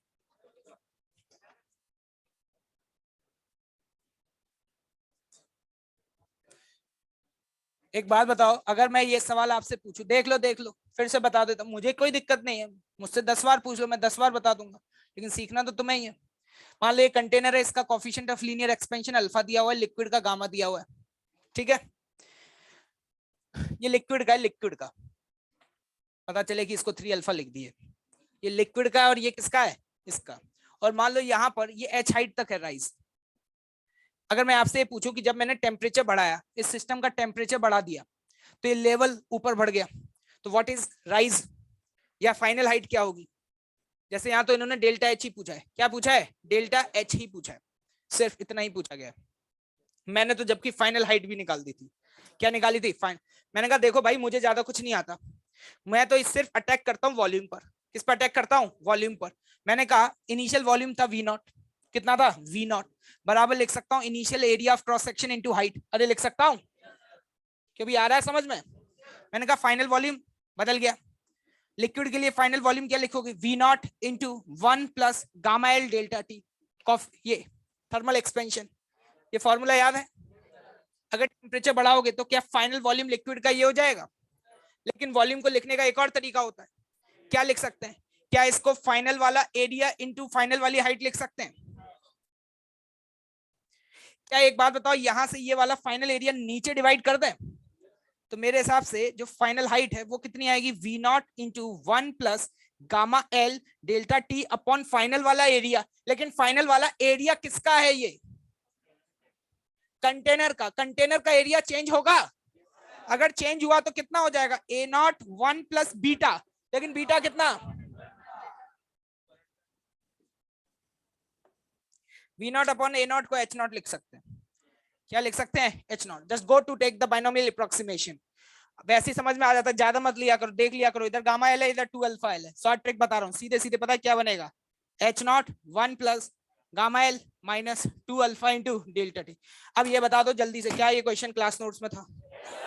अगर ये क्वेश्चन क्लास नोट्स में था तो मुझसे तो सिर्फ डेल्टा एच पूछा गया। क्या पूछा गया, डेल्टा एच। डेल्टा एच तो चेंज है, वो तो सीधे सीधे क्या gamma L minus 2 alpha into H not into delta T हो जाएगा। कोई ऑप्शन मैच कर रहा है? बी। यहाँ जल्दबाजी में गलती क्या होती है, क्वेश्चन को बिना पढ़े हुए फील से आंसर देते हैं। किससे आंसर देते हैं, फील। गामा तो भाई है किसका, अल्फा का, तो 3 अल्फा। तो गामा और 3 अल्फा कहाँ दिख रहे हैं, सी में। चलो भैया चलन दो, सी टिक कर दिए। सी नहीं होगा बेटा, जिससे 7 हो गया उससे 8 भी हो गया, क्योंकि 8 यही है ना। गामा बराबर लोग कहते हैं अरे ये तो क्या, ये तो सर ने कराया था, सी होगा गामा बराबर 3 अल्फा। लेकिन यहाँ पे गामा बराबर 2 अल्फा। अबे ये गामा लिक्विड का है और ये अल्फा किसका है, कंटेनर का है। तो इसका गामा और इसका अल्फा लिंक मत करो। पीछे वाले सोच रहे हैं क्यों नहीं करेंगे, सर ने तो क्लास में लिखवाया था गामा बराबर 3 अल्फा होता है। कुछ लोगों ने तो आंसर की में भी करेक्शन कर दिया होगा। कॉन्फिडेंस है भाई लोगों का। ये गामा लिक्विड का है, ये गामा किसका है, और ये अल्फा किसका है, कंटेनर का। इन दोनों में रिलेशन निकालना है, समझे। और आपको बोला गया चेंज नहीं हो रहा, तो गामा एल लिक्विड का गामा कंटेनर के 2 अल्फा के बराबर होना चाहिए। Is it clear? ये क्वेश्चन बहुत इंपॉर्टेंट है, जल्दबाजी में गलती करवाएगा, स्टार मार्क कर लेना।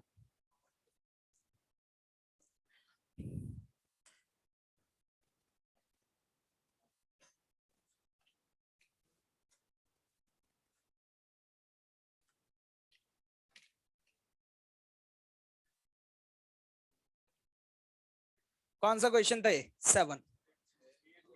हाँ हाँ 8 9 10 10th।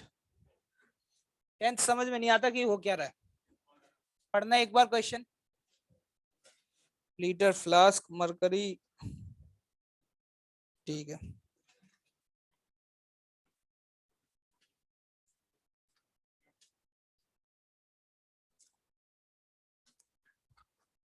मान लो यहाँ पे जो मरकरी भरी हुई है,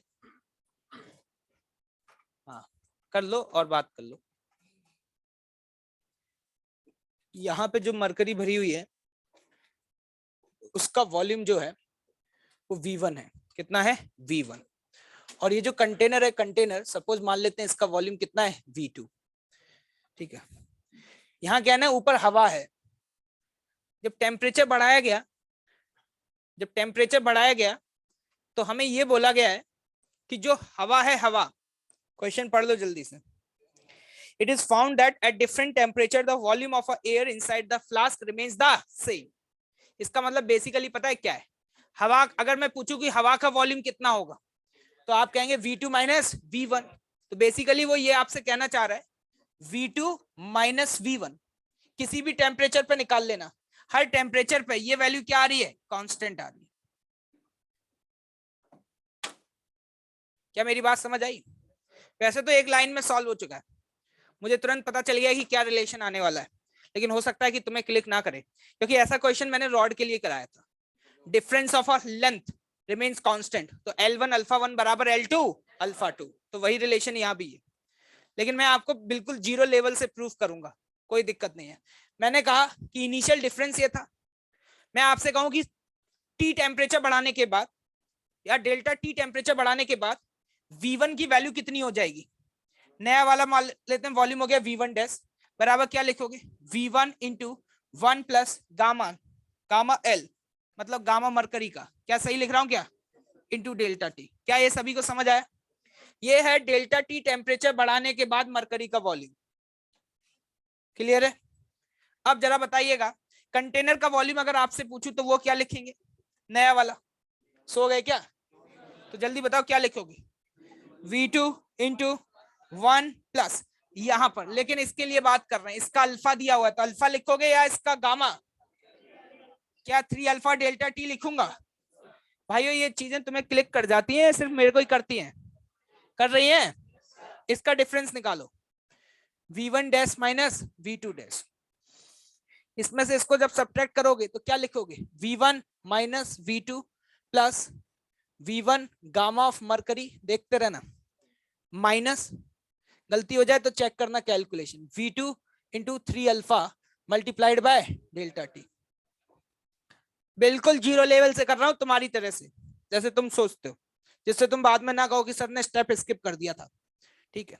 लेकिन ये बोल रहा है कि ये वाली वैल्यू और ये वाली वैल्यू सेम है, क्योंकि एयर का जो वॉल्यूम है वो चेंज नहीं हुआ, तो जो खाली स्पेस डला हुआ है वो तो टेम्परेचर बढ़ाने के बाद भी उतना ही होगा, तो जे और जे सेम है, तो जे और जे क्या हो गए, कैंसिल हो गए, तो ये जीरो हो गया। जीरो होने का मतलब क्या है, V1 into gamma of mercury बराबर V2 इंटू 3 अल्फा, ये वैसा ही रिलेशन आ गया जैसे वहां पे लिखते थे लीनियर में L1 अल्फा 1 बराबर L2 अल्फा 2, यहाँ पे बोल सकते V1 उसका गामा इंटू V2 इंटू उसका गामा, किसका उसका समझ आ रहा है?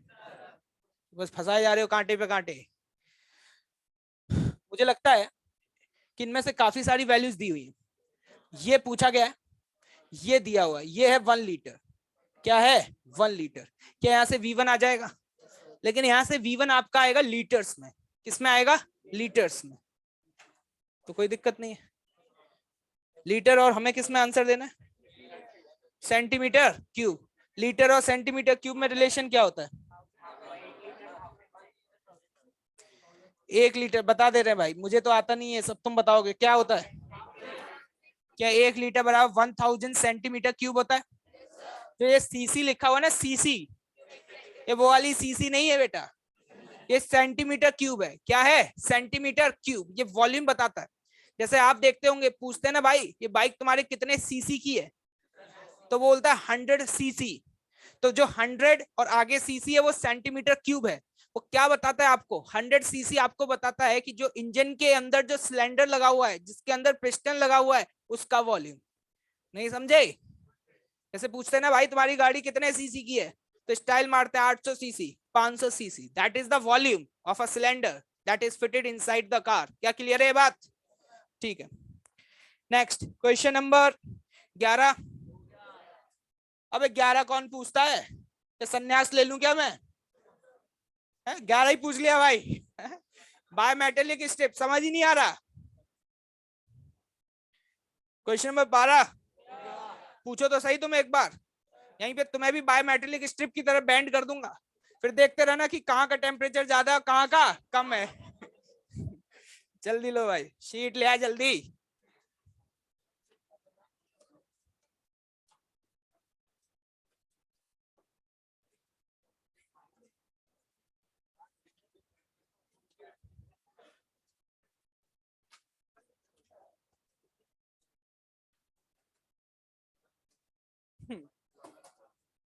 ऑनलाइन वाले भाग गए नालायक। डिस्कशन जैसे शुरू होता है आधी ऑनलाइन वाली जनता भाग जाती है, और इनको ये नहीं पता, इससे पहले तो मजाक चल रहा था, पढ़ाई तो अब शुरू हुई है। नेक्स्ट O2 निकाल लो बेटा, O2 निकाल लो जल्दी। कितने सवाल दिए थे?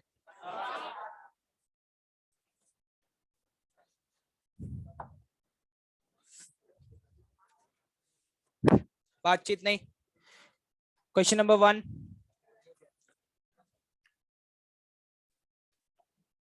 पॉइजन रेशियो आता है तुम्हें निकालना, जो कि दिया हुआ है उन्होंने, मुझे यहाँ पे रेडियस बतानी है कि क्या होगी, ठीक है। पहली बात तो अगर आप फोर्स लगाओगे तो देखना फोर्स अपॉन ए बराबर delta L upon L into Y. मुझे यहाँ पे फोर्स की वैल्यू आई थिंक दी हुई है, कितना लगा है फोर्स, 100 न्यूटन। रेडियस दिया हुआ है तो मैं वायर का एरिया लिख सकता हूं, पाई इंटू आर स्क्वायर, 1 का स्क्वायर, लेकिन ये mm स्क्वायर आएगा तो इसको 10 की power -6। I want to calculate this value, I am interested to calculate this. तो y दिया होगा आई थिंक, कितना दिया है 2 इंटू 10⁻11। ये बताओ यहाँ से डेल्टा एल बाई एल आ जाएगा, लेकिन मुझे डेल्टा एल बाई एल नहीं निकालना, मुझे आर निकालना है। क्या निकालना है? आर। मैं आपसे ये पूछना चाहूंगा पॉइजन रेशियो, क्या कुछ याद आ रहा है? ट्रांसवर्स स्ट्रेन क्या डेल्टा आर बटे क्या लिख सकता हूं? अगर मैं इसको इधर मल्टीप्लाई कर दूं, क्या मेरे पास डेल्टा आर बटे आर की वैल्यू आ जाएगी? तो बेटा जब तुम्हारे पास डेल्टा आर बटे आर आ गया, तुम डाउट पूछ कैसे लेते हो? शर्म भी नहीं आती है तुम्हें कि बिना दिमाग चलाए हम पूछ रहे हैं? क्या मैं ऐसा चमत्कार कर दूंगा कि तुमसे हो जाएगा? क्या डेल्टा आर बाय आर की वैल्यू आ गई? अगर आर को इधर मल्टीप्लाई कर दोगे, क्या डेल्टा आर नहीं आ जाएगा? तो डेल्टा आर आ गया। इट्स रेडियस, नया वाला रेडियस पूछे। एक्चुअली में इतना तो तय है कि नया वाला, अच्छा आंसर इतना क्लोज आ रहा है, तो नया वाला रेडियस आएगा, वो कैसे निकालोगे? आर माइनस डेल्टा आर, क्योंकि रेडियस कम हो जाएगा। क्यों? क्योंकि खींच रहे हैं, लेंथ बड़ी है तो रेडियस कम हो जाएगा। Is it clear? तो यहाँ पे फाइनल आंसर पूछा जा रहा है, तो फाइनल आंसर आपका ये होगा। कैलकुलेशन करनी पड़ेगी, कैलकुलेशन कर पाओगे? Please try to solve it. ठीक है, क्या माइनस में आएगा? अरे वो भी माइनस होता है यार, यहाँ भी तो माइनस लगा होता है एक।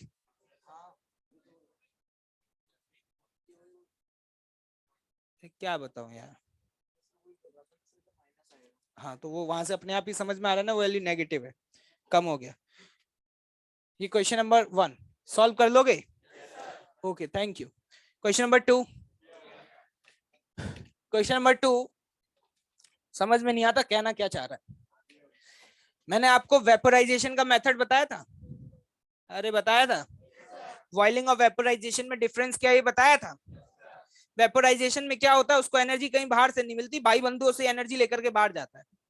और हमसे ये पूछा गया maximum percentage amount of water that can be solidified in this manner. मान लेते हैं, देखो परसेंटेज निकालना है तो 100 में काम करते हैं। मान लिया आपके पास 100 ग्राम पानी था। कितना था? 100 ग्राम पानी। ठीक, अब इसमें से x ग्राम सॉलिडिफाई हो गया तो आइस बनेगा। क्या बनेगा? आइस।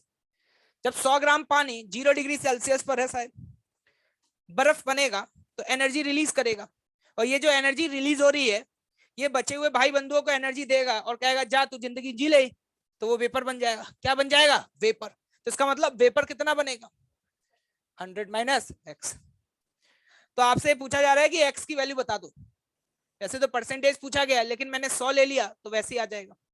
ठीक है, तो एक बात बताओ, एनर्जी कंजर्वेशन, अगर 100 माइनस एक्स वेपर बनाए तो इसको कितनी एनर्जी चाहिए? 100 माइनस एक्स इंटू, क्या ये दिया हुआ है latent heat of vaporisation? Yes, 21 into 10⁵ ये एनर्जी तुमने दी है, मैंने दी है? नहीं। किसने दी है? हम सब ने मिलकर दी है। किसने दी है? हैं? अरे ये दी है उसके भाई बंधुओं ने।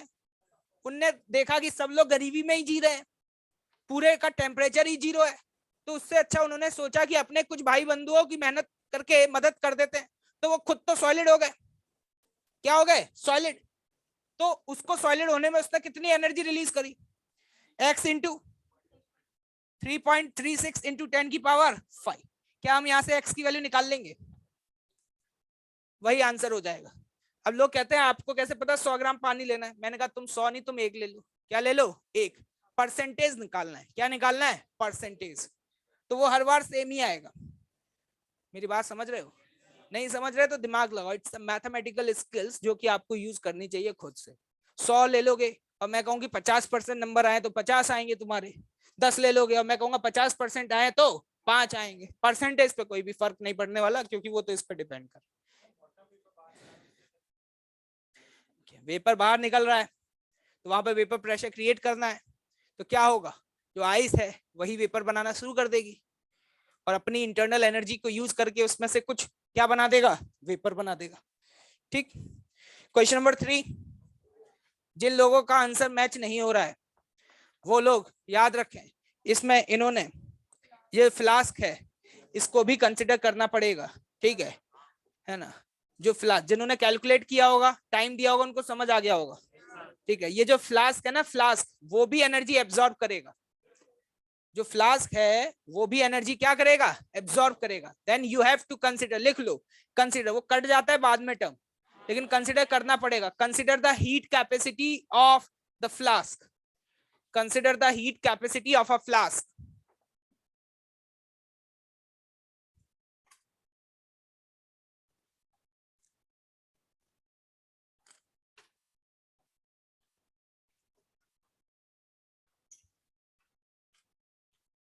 किसकी क्लास है अभी? क्वेश्चन नंबर 4, इसकी वैल्यू तो कुछ और आ रही होगी, वैल्यू बताओ क्या आ रही है?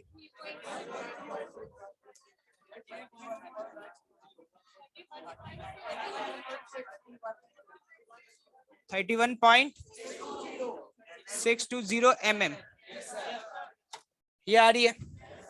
लेकिन मेरे हिसाब से आंसर आपको 10 दिया होगा, ठीक है। वो ऑर्डर होता है, क्या है? ऑर्डर। सर कौन सा ऑर्डर है? सुप्रीम कोर्ट का ऑर्डर है क्या ये?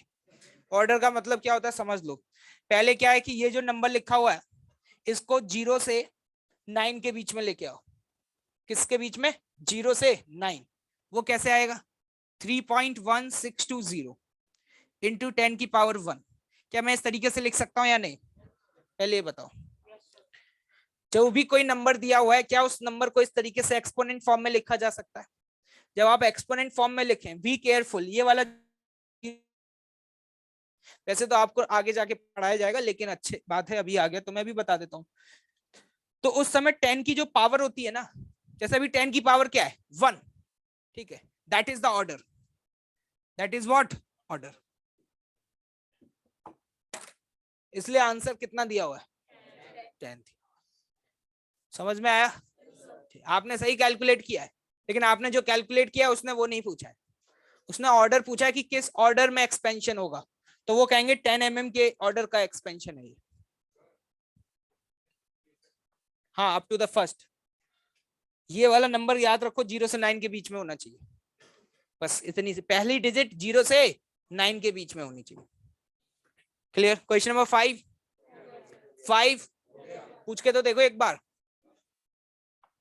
क्वेश्चन नंबर 6, क्लास नोट्स छाप दूंगा तेरे ऊपर, बता रहा हूं, लिख लो भाई। क्लास नोट्स है या नहीं है?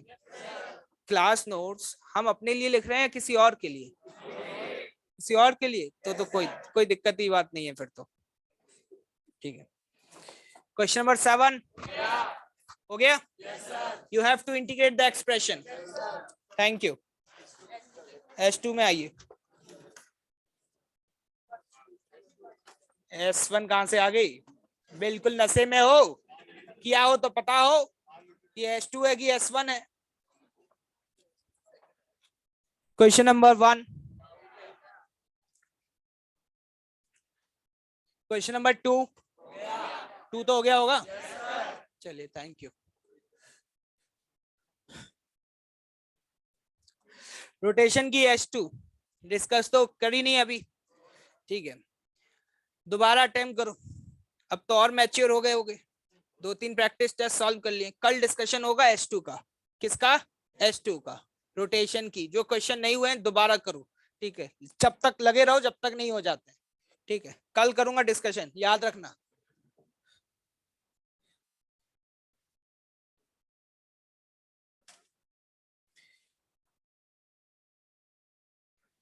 किसके बारे में पूछा? Y coordinate of centre of mass percentage change. ये लो, सेंटर ऑफ मास इधर होगा, ठीक है।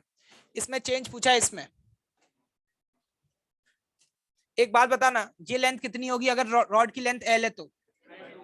Okay, wonderful. ये एंगल कितना होगा? 30 डिग्री।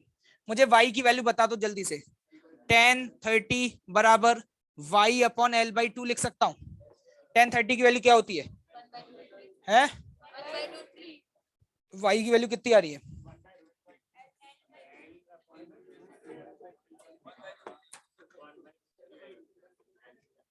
क्या सही लिखा है? बोल अबे, मुंह बंद। ये बताओ, जो बोल रहा हूँ वो बताओ। गाना गाए जा रहे हो इतनी देर से हैं? क्या ये y की वैल्यू आएगी? क्वेश्चन में क्या पूछा पढ़ो। Change in y। क्या पूछा? Change in y। तो मैं यहाँ पर बोल सकता हूँ, यहाँ पर चेंज इन y बराबर, ये तो बाहर, बराबर चेंज इन L। नहीं लिख सकता? जो भी y में चेंज होगा this constant into delta L, खत्म। डेल्टा एल की वैल्यू आपको पता है क्या होगी, एल अल्फा डेल्टा टी। ले जाओ,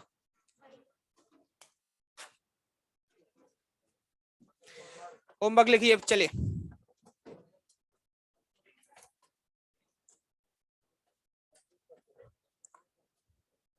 शीट ले आओ, अरे ओ शीट ले आओ जल्दी।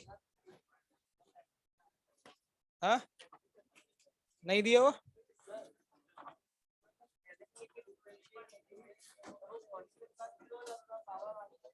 तो यहाँ पर जरूरत है क्या, डी वाई बराबर डी एल हो जाएगा। पर यूनिट चेंज पूछा है, डेल्टा वाई डेल्टा टी की वैल्यू पूछी है, जरूरत नहीं पड़ेगी। ये पूछे सर डेल्टा टी नहीं दिया है, delta Y upon delta T पूछा गया है, क्या दिखाई दे रहा है, पढ़ लिया करो क्वेश्चन।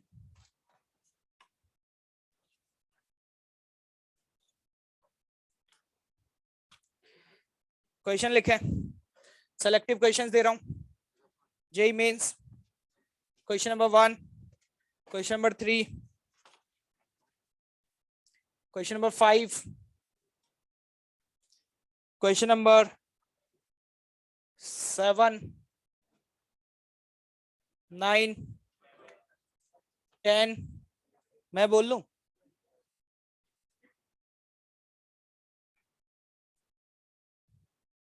11, 12, 13, 14, ये जेई मेंस में, जेई एडवांस में लिखें।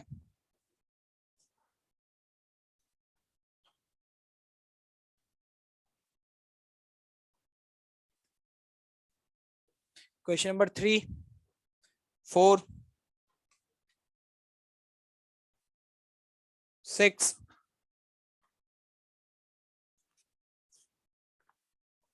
9,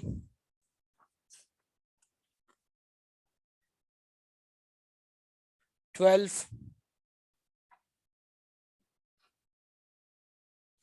ठीक है भाई, इतना ही है, इसके अलावा वो कंप्लीट करें क्या, चलिए होपफुली अब तो हो गए होंगे, चलिए।